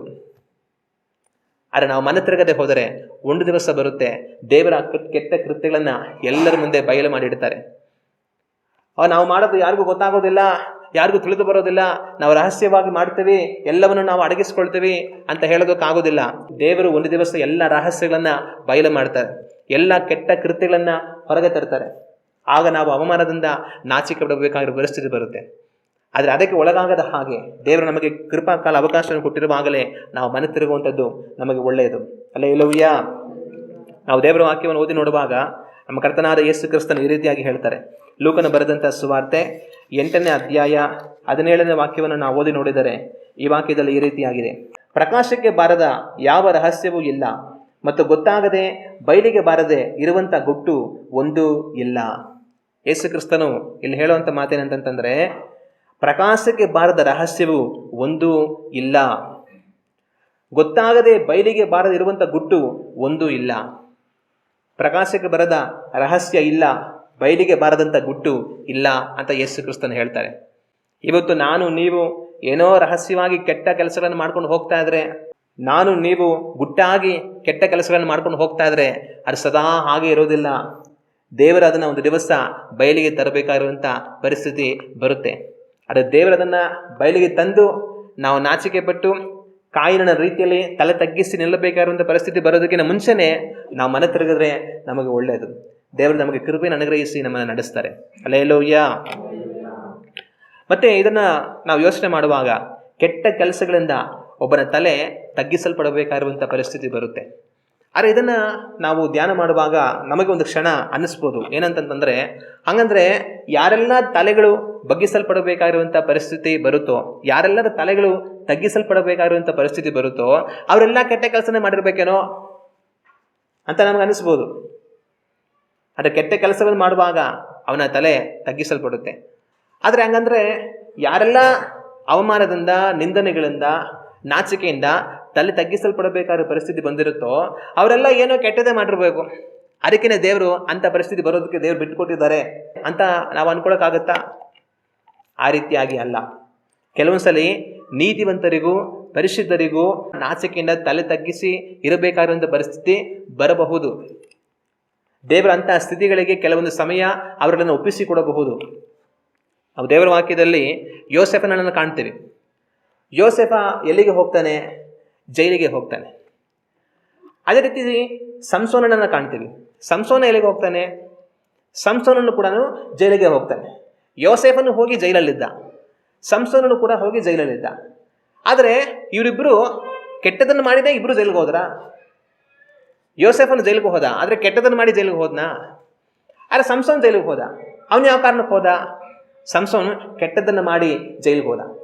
ಆಗ ಇಬ್ಬರು ಜೈಲಿಗೆ ಹೋದರು. ಹಾಗಂತ ಹೇಳಿ ಇಬ್ಬರು ಏನೋ ಕೆಟ್ಟದ್ರು ಮಾಡಿದ್ರು ಅಂತಲ್ಲ. ಯೋಸೇಫನು ಯಾವ ಕೆಟ್ಟದ್ದನ್ನು ಮಾಡಲಿಲ್ಲ. ಅವನು ಕೆಟ್ಟದ್ದನ್ನು ಮಾಡದೆ ಹೋದರೂ ಸಹ ಜೈಲಿಗೆ ಹೋಗಬೇಕಾದ ಪರಿಸ್ಥಿತಿ ಅವನಿಗೆ ಬಂತು. ಸಂಸೋನನ್ನು ಕೆಟ್ಟದ್ದನ್ನು ಮಾಡ್ದ, ಅದಕ್ಕೆ ತಕ್ಕ ಫಲವನ್ನು ಅನುಭವಿಸಬೇಕಾದ ಪರಿಸ್ಥಿತಿ ಬಂತು. ಯೋಸೇಫ ಕೆಟ್ಟ ಹೆಣ್ಣಿನಿಂದ ಓಡಿ ಹೋದ, ಆದರೂ ಅವನು ಜೈಲಿಗೆ ಹೋಗಬೇಕಾದ ಪರಿಸ್ಥಿತಿ ಬಂತು. ಸಂಸೋನ ಹೆಣ್ಣಿನ ಹಿಂದೆ ಹೋದ, ಅದರಿಂದ ಅವನು ಜೈಲಿಗೆ ಹೋಗಬೇಕಾದ ಪರಿಸ್ಥಿತಿ ಬಂತು. ಆಗ ಕೆಲವೊಂದ್ಸರಿ ನೀತಿವಂತರು, ಪರಿಶುದ್ಧರು, ದೇವರಿಗೆ ಭಯಪಟ್ಟು ಜೀವಿಸುವಂಥವರುಗಳು ಸಹ ಕೆಲ ಸಂದರ್ಭಗಳಲ್ಲಿ ತಲೆ ತಗ್ಗಿಸಿ ನಿಲ್ಲಬೇಕಾದಂಥ ಪರಿಸ್ಥಿತಿಗೆ ದೇವರು ಒಪ್ಪಿಸಿಕೊಡಬಹುದು. ಅದರಿಂದ ಯಾರೇ ತಲೆ ತಗ್ಗಿಸಿ ಇರಬೇಕಾದಂಥ ಪರಿಸ್ಥಿತಿ ಬಂದಿದೆ ಅಂದಿದ ಮಾತ್ರಕ್ಕೆ ಅವ್ರೇನೋ ಕೆಟ್ಟದ್ದು ಮಾಡಿರಬೇಕು, ಅದಕ್ಕೇನೆ ಅವ್ರಿಗೆ ಈ ಥರ ಪರಿಸ್ಥಿತಿ ಬಂದಿದೆ ಅಂತ ನಾವು ತೀರ್ಪು ಮಾಡಿ ಬಿಡಬಾರದು. ಕೆಲವು ಸಲ ನೀತಿವಂತರಿಗೂ ಸಹ ಅಂಥ ಪರಿಸ್ಥಿತಿ ಬರಬಹುದು. ಆದರೆ ದೇವರೇನು ಮಾಡ್ತಾರೆ? ಕೆಲವೊಂದು ಸಲ ಅಂಥ ಸಮಯಗಳಿಗೆ, ಅಂಥ ಕಾರ್ಯಗಳಿಗೆ ಅವರನ್ನು ಒಪ್ಪಿಸಿಕೊಡ್ತಾರೆ. ಅದಕ್ಕೆ ದೇವರದೇ ಆದ ಉದ್ದೇಶ ಇರುತ್ತೆ. ಆದರೆ ದೇವರು ಸಮಯ ಬರುವಾಗ ಏನು ಮಾಡ್ತಾರೆ? ಅವರ ಸ್ಥಿತಿಗಳನ್ನು ತಿರುಗಿ ಬದಲಾಯಿಸಿ ಅವರ ತಲೆಗಳನ್ನು ಎತ್ತುವ ಹಾಗೆ ದೇವರು ಮಾಡ್ತಾರೆ. ಹಲ್ಲೆಲೂಯಾ. ನೀತಿವಂತನು ಕೆಲ ಸಮಯ, ಕೆಲ ಕಾಲ ತಲೆ ತಗ್ಗಿಸಿರಬೇಕಾದಂಥ ಪರಿಸ್ಥಿತಿ ಬರುತ್ತೆ, ಆದರೆ ಅದು ಶಾಶ್ವತ ಅಲ್ಲ. ದೇವರು ಒಂದು ಕಾಲದಲ್ಲಿ ತನಗೋಸ್ಕರವಾಗಿ ಕಾರ್ಯವನ್ನು ಮಾಡಿ ತಾನು ಏನು ಅನ್ನೋದನ್ನು ಎಲ್ಲರಿಗೂ ತೋರಿಸಿ ತನ್ನ ತಲೆ ಎತ್ತಲ್ಪಡುವ ಹಾಗೆ ದೇವರು ಕ್ರಿಯೆ ಮಾಡ್ತಾರೆ. ಹಲ್ಲೆಲೂಯಾ. ಯೋಸೇಫನು ಕೆಲ ಸಮಯ ಅವಮಾನ ಅನುಭವಿಸಿ, ತನ್ನ ನಿಂದನೆಗಳನ್ನು ಅನುಭವಿಸಿ ಸೆರೆಯಲ್ಲಿದ್ದದ್ದು ನಿಜ, ಆದರೆ ಅದು ಶಾಶ್ವತ ಅಲ್ಲ. ಲೋಕ ಎಲ್ಲ ತನ್ನನ್ನು ದೂಷಿಸ್ತು, ಲೋಕ ಎಲ್ಲ ತನಗೆ ಅವಮಾನ ಮಾಡ್ತು, ಲೋಕ ಎಲ್ಲ ತನ್ನನ್ನು ನಿಂದಿಸ್ತು, ಅವನೆಂಥ ಕೆಟ್ಟವನು, ಎಂಥ ದುಷ್ಟ ಅಂತೆಲ್ಲ ಅಂತು, ಆದರೆ ಅದು ಶಾಶ್ವತ ಅಲ್ಲ. ದೇವರು ಒಂದು ಕಾಲದಲ್ಲಿ ತನಗೋಸ್ಕರವಾಗಿ ನ್ಯಾಯವನ್ನು ತೀರಿಸಿ ತನ್ನನ್ನು ಮೇಲಕ್ಕೆ ತಂದು ತಾನು ಎಂಥವನು ಅನ್ನೋದನ್ನು ಎಲ್ಲರಿಗೂ ತೋರಿಸಿ ತನ್ನನ್ನು ಐಗುಪ್ತ ದೇಶದ ಸರ್ವಾಧಿಕಾರಿಯಾಗಿ ಮಾಡ್ತಾರೆ. ಹಲ್ಲೆಲೂಯಾ. ಆಗ ಯಾರೆಲ್ಲರ ಮುಂದೆ ತಾನು ತಲೆ ತಗ್ಗಿಸಿರಬೇಕಾದ ಪರಿಸ್ಥಿತಿ ಬಂತು, ಅವರೆಲ್ಲರ ಮುಂದೆಗಡೆ ದೇವರು ತನ್ನ ತಲೆಯನ್ನು ಎತ್ತಿ ನಿಲ್ಲುವ ಹಾಗೆ ಮಾಡ್ತಾರೆ. ಹಲ್ಲೆಲೂಯಾ. ಆಗ ನೀತಿವಂತನಿಗೆ ಆ ರೀತಿಯಾಗಿ ಒಂದು ವೇಳೆ ಇದ್ರೂ ಸಹ ತನಗೋಸ್ಕರವಾಗಿ ದೇವರ ಕಾರ್ಯವನ್ನು ಮಾಡಿ ತನ್ನ ತಲೆಯನ್ನು ಎತ್ತುವ ಹಾಗೆ ದೇವರ ಕಾರ್ಯ ಮಾಡ್ತಾರೆ. ಒಂದು ವೇಳೆ ಇವತ್ತು ನೀವು ನೀತಿವಂತರಾಗಿರಬಹುದು, ಪರಿಶುದ್ಧರಾಗಿರಬಹುದು, ದೇವರನ್ನು ಪ್ರೀತಿಸುವಂಥವರಾಗಿರಬಹುದು, ದೇವರಿಗೆ ಭಯಪಟ್ಟು ಆತನ ವಾಕ್ಯಗಳನ್ನು ಕೈಗೊಂಡು ಜೀವಿಸುವಂಥವರಾಗಿರಬಹುದು. ಆದರೂ ನಿಮ್ಮ ತಲೆಗಳು ತಗ್ಗಿಸಲ್ಪಡಬೇಕಾದ ಸ್ಥಿತಿ ನಿಮಗೆ ಬಂದಿರಬಹುದು. ಜನಗಳು ನಿಮ್ಮನ್ನು ಅವಮಾನ ಪಡಿಸ್ತಾ ಇರಬಹುದು, ನಿಮ್ಮನ್ನು ನಿಂದಿಸ್ತಾ ಇರಬಹುದು, ನಿಮ್ಮನ್ನು ದೂಷಿಸ್ತಾ ಇರಬಹುದು, ನೀವು ನಾಚಿಕೆಯಿಂದ ಏನನ್ನು ಹೇಳುವುದಕ್ಕೆ ಆಗದಿರುವಂಥ ಪರಿಸ್ಥಿತಿ ಇರಬಹುದು. ಆದರೆ ಇದಕ್ಕೆ ಕಾರಣ ನೀವು ಕೆಟ್ಟ ಕೆಲಸವನ್ನು ಮಾಡುತ್ತಾ ಇದ್ದೀರಿ ಅಂತ ಅರ್ಥ ಅಲ್ಲ. ದೇವರು ಕೆಲ ಸಮಯ ಅಂತ ಸಂದರ್ಭಗಳಿಗೆ ನಿಮ್ಮನ್ನು ಒಪ್ಪಿಸಿಕೊಡಬಹುದು, ಆದರೆ ಅದು ಶಾಶ್ವತ ಅಲ್ಲ. ದೇವರು ಶೀಘ್ರವಾಗಿ ನಿಮಗೋಸ್ಕರವಾಗಿ ಕಾರ್ಯವನ್ನು ಮಾಡಿ ನಿಮ್ಮ ತಲೆಗಳನ್ನು ಎತ್ತುವ ಹಾಗೆ ದೇವರು ಮಾಡ್ತಾರೆ. ಹಲ್ಲೆಲೂಯಾ. ಯೋಸೇಫನು ಸದಾ ಸೆರೆಯಲ್ಲಿರಲಿಲ್ಲ. ಯೋಸೇಫನ ನಿಂದನೆಗಳು ಶಾಶ್ವತವಾಗಿರಲಿಲ್ಲ. ಶೀಘ್ರವಾಗಿ ದೇವರು ತನಗೋಸ್ಕರವಾಗಿ ಕಾರ್ಯವನ್ನು ಮಾಡಿದ್ರು. ಅದೇ ರೀತಿಯಾಗಿ ನೀವು ನೀತಿವಂತರಾಗಿ ದೇವರಿಗೆ ಭಯಪಟ್ಟು ಪರಿಶುದ್ಧರಾಗಿ ದೇವರ ವಾಕ್ಯವನ್ನು ಕೈಗೊಂಡು ಜೀವಿಸ್ತಾ ಇದ್ದೂ ಸಹ ನೀವು ನಿಂದನೆ, ಅವಮಾನ, ತಿರಸ್ಕಾರ, ದೂಷಣೆಗೆ ಒಳಗಾಗಿ ನಾಚಿಕೆಯಿಂದ ತಲೆ ತಗ್ಗಿಸಲ್ಪಡಬೇಕಾದಂಥ ಪರಿಸ್ಥಿತಿ ನಿಮಗೆ ಬಂದಿದ್ರೆ ದೇವರದನ್ನು ಶೀಘ್ರವಾಗಿ ಮಾರ್ಪಡಿಸ್ತಾರೆ. ಹಲ್ಲೆಲೂಯಾ. ನೀವು ಕೇಳ್ತಾ ಇರ್ಬೋದು, ಅಯ್ಯೋ ನಾನು ಪರಿಶುದ್ಧನಾಗಿ ಜೀವಿಸ್ತೀನಿ, ದೇವರಲ್ಲಿ ಭಯಭಕ್ತಿ ಉಳ್ಳವನಾಗಿ ಜೀವಿಸ್ತೀನಿ, ನನ್ನಲ್ಲಿ ಯಾವ ಅನ್ಯಾಯವಿಲ್ಲ, ನನ್ನಲ್ಲಿ ಯಾವ ಮೋಸ ಇಲ್ಲ, ವಂಚನೆ ಇಲ್ಲ, ಆದರೆ ಯಾಕೆ ನನಗಿದೆಲ್ಲ ಅಂತ ಅನ್ಕೊಳ್ತಾ ಇರ್ಬೋದು. ಯೋಬ ಸಹ ಅದೇ ರೀತಿಯಾಗಿ ಬಾಧೆಪಟ್ಟ. ನಾನು ಏನು ಮೋಸ ಮಾಡಿದ್ದೀನಿ, ನಾನು ಏನು ಅನ್ಯಾಯ ಮಾಡಿದ್ದೀನಿ, ನಾನೇನು ಅಕ್ರಮ ಮಾಡಿದ್ದೀನಿ, ನನ್ನಲ್ಲಿ ಯಾವ ದೋಷ ಇದೆ, ಆದರೆ ನನಗೆ ಈ ಬಾಧೆ ಯಾಕೆ ಅಂತ ಬಾಧೆ ಪಟ್ಟ. ಒಂದು ವೇಳೆ ನೀವು ನೀತಿವಂತರಾಗಿ ಅದೇ ರೀತಿಯಾಗಿ ಬಾಧೆ ಪಡ್ತಾ ಇರ್ಬೋದು. ಆದರೆ ಶೀಘ್ರವಾಗಿ ದೇವರ ಕಾರ್ಯಗಳನ್ನ ಮಾರ್ಪಡಿಸ್ತಾರೆ. ನೀವೇನು ಅನ್ನೋದನ್ನ ಎಲ್ಲರಿಗೂ ದೇವರು ತೋರಿಸ್ಕೊಡ್ತಾರೆ. ಹಲ್ಲೆಲೂಯಾ. ಯೋಸೇಫನನ್ನ ಬಿಡಿಸಿದ ದೇವರು, ಯೋಬನನ್ನ ಬಿಡಿಸಿದ ದೇವರು ನಿಮ್ಮನ್ನು ಸಹ ಬಿಡಿಸ್ತಾರೆ. ಹಲ್ಲೆಲೂಯಾ.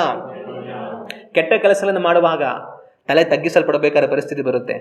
ಆದರೆ ಹಂಗಂತ ತಲೆ ತಗ್ಗಿಸಲ್ಪಟ್ಟಿರುವಂಥವರೆಲ್ಲರೂ ಕೆಟ್ಟ ಕೆಲಸ ಮಾಡಿದ್ದಾರೆ ಅಂತ ಅರ್ಥ ಅಲ್ಲ. ಕೆಲವೊಂದ್ಸಲ ನೀತಿವಂತನು ತಲೆ ತಗ್ಗಿಸಲ್ಪಡಬೇಕಾದ ಸ್ಥಿತಿಗಳಿಗೆ ದೇವರು ತನ್ನನ್ನು ಒಪ್ಪಿಸಿಕೊಡಬಹುದು. ಅದಕ್ಕೆ ದೇವರದೇ ಆದ ಕಾರಣ ಇರುತ್ತೆ. ಆದರೆ ಅದು ಶಾಶ್ವತವಲ್ಲ. ಶೀಘ್ರವಾಗಿ ದೇವರ ಆ ಕಾರ್ಯವನ್ನು ಮಾರ್ಪಡಿಸಿ ಎಲ್ಲರ ಮುಂದೆ ತನ್ನ ತಲೆ ಎತ್ತಲ್ಪಡುವ ಹಾಗೆ ದೇವರ ಕಾರ್ಯ ಮಾಡ್ತಾರೆ. ಇವತ್ತು ನೀವು ನೀತಿವಂತರಾಗಿದ್ದರೆ, ನೀವು ಅವಮಾನದಿಂದ ತಲೆ ತಗ್ಗಿಸಿ ಬದುಕಬೇಕಾದ ಪರಿಸ್ಥಿತಿ ಇದ್ದರೆ, ಶೀಘ್ರವಾಗಿ ದೇವರದನ್ನು ತೀರಿಸಿ ನಿಮ್ಮ ತಲೆಗಳು ಎತ್ತಲ್ಪಟ್ಟು ನೀವು ದೇವರ ಮುಂದೆಗಡೆಯಲ್ಲಿ ಎಲ್ಲರ ಮುಂದೆಗಳಲ್ಲಿ ಘನ ಹೊಂದುವ ಹಾಗೆ ದೇವರ ಕಾರ್ಯವನ್ನು ಮಾಡ್ತಾರೆ. ಹಲ್ಲೆಲೂಯಾ. ಅದರಿಂದ ನಾವು ಸೋತು ಹೋಗಬಾರದು. ಅಯ್ಯೋ, ನಾವು ಒಳ್ಳೆಯದನ್ನು ಮಾಡಿ ನಮಗೇನು ಪ್ರಯೋಜನ, ನಾವು ನೀತಿಯನ್ನು ಅನುಸರಿಸಿ ಏನು ಪ್ರಯೋಜನ, ನಾವು ಪರಿಶುದ್ಧರಾಗಿ ಜೀವಿಸಿ ಏನು ಪ್ರಯೋಜನ. ದೇವರ ವಾಕ್ಯದಲ್ಲಿ ಕೀರ್ತನೆಗಾರನು ಹೇಳ್ತಾನೆ, ನಾನು ಪರಿಶುದ್ಧತೆಯಿಂದ ಕೈಯನ್ನು ತೊಳ್ಕೊಂಡಿದ್ದು ವ್ಯರ್ಥ, ನಾನು ಪರಿಶುದ್ಧನಾಗಿ ಜೀವಿಸ್ತೆ, ಕೊನೆ ನನಗೆ ಬಂದಿದ್ದೇನು ಅಂತ ಬಾಧೆ ಪಡ್ತಾನೆ. ಆ ರೀತಿಯಾಗಿ ನಾವು ಬಾಧೆ ಪಟ್ಟು ಕುಗ್ಗಿ ಹೋಗಬಾರದು.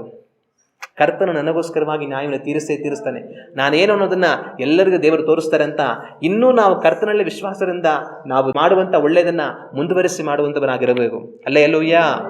ಇವತ್ತು ತಲೆ ತಗ್ಗಿಸಲ್ಪಟ್ಟಿದ್ದರು, ಒಂದು ದಿನ ತಲೆ ಎತ್ತಲ್ಪಡುವ ಹಾಗೆ ದೇವರು ಕಾರ್ಯ ಮಾಡುವಂಥ ಸಮಯಗಳು ಬರುತ್ತೆ. ನಾವು ದೇವರ ವಾಕ್ಯವನ್ನು ಓದಿ ನೋಡುವಾಗ ಕೀರ್ತನೆಗಳ ಪುಸ್ತಕ 37ನೇ ಅಧ್ಯಾಯ 3ನೇ ವಾಕ್ಯದಲ್ಲಿ ಈ ರೀತಿಯಾಗಿದೆ, ಯೆಹೋವನಲ್ಲಿ ಭರವಸವಿಟ್ಟು ಒಳ್ಳೆಯದನ್ನು ಮಾಡು, ದೇಶದಲ್ಲಿ ವಾಸವಾಗಿದ್ದು ನಂಬಿಕೆಯನ್ನು ಅನುಸರಿಸು. ಇಲ್ಲಿ ವಾಕ್ಯ ಹೇಳೋದೇನಂತಂದ್ರೆ, ದೇವರಲ್ಲಿ ಭರವಸವಿಟ್ಟು ಒಳ್ಳೆಯದನ್ನು ಮಾಡು.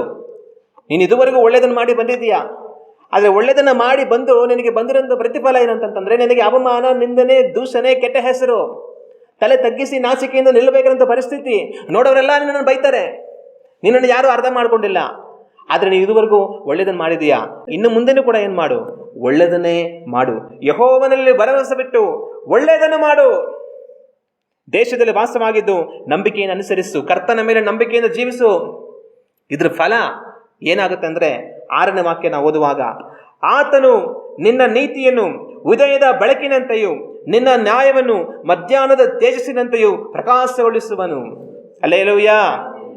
ನೀನು ಕರ್ತನಲ್ಲೇ ನಂಬಿಕೆ ಇಟ್ಟು ಒಳ್ಳೆಯದನ್ನೇ ಅನುಸರಿಸಿ ನೀನು ಬದುಕಿದ್ರೆ, ಇವತ್ತು ನಿನ್ನ ಅವಮಾನ, ನಿಂದನೆ, ನಾಚಿಕೆಯಿಂದ ಬದುಕ್ತಾ ಇರ್ಬೋದು, ಆದರೆ ಒಂದು ದಿವಸ ಬರುತ್ತೆ, ಆಗ ದೇವರು ಏನು ಮಾಡ್ತಾರೆ, ನಿನ್ನ ನೀತಿಯನ್ನು ಉದಯದ ಬೆಳಕಿನಂತೆ, ನಿನ್ನ ನ್ಯಾಯವನ್ನು ಮಧ್ಯಾಹ್ನದ ತೇಜಸ್ಸಿನಂತೆ ದೇವರು ಪ್ರಕಾಶಗೊಳಿಸ್ತಾರೆ.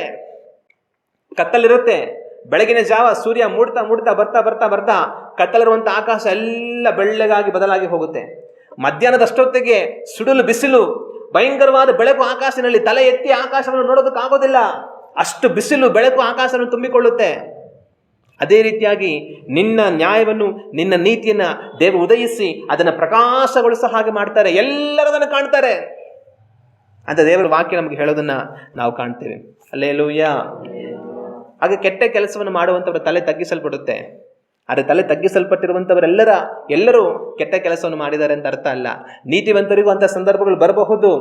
ಆದರೆ ಕರ್ತನಲ್ಲಿಯೇ ನಾವು ನಂಬಿಕೆ ಇಟ್ಟು ನಮ್ಮ ನೀತಿಯನ್ನು ಮುಂದುವರಿಸುವಾಗ ನಮ್ಮ ತಲೆಗಳು ಎತ್ತಲ್ಪಡುವ ಹಾಗೆ ದೇವರು ನಮಗೋಸ್ಕರ ಕಾರ್ಯ ಮಾಡುವಂಥ ಸಮಯ ಬಂದೇ ಬರುತ್ತೆ. ಹಲ್ಲೆಲೂಯಾ. ಅದರಿಂದ ನೀತಿಯನ್ನು ಅನುಸರಿಸಿ ನಾನು ನೀವು ಸೋತು ಹೋಗಬಾರದು, ಕಡೆಯವರೆಗೂ ಅದನ್ನು ಕೈಗೊಂಡು ನಡೆಯಬೇಕು. ಕರ್ತನ ನಮಗೋಸ್ಕರವಾಗಿ ಕಾರ್ಯವನ್ನು ಮಾಡ್ತಾರೆ.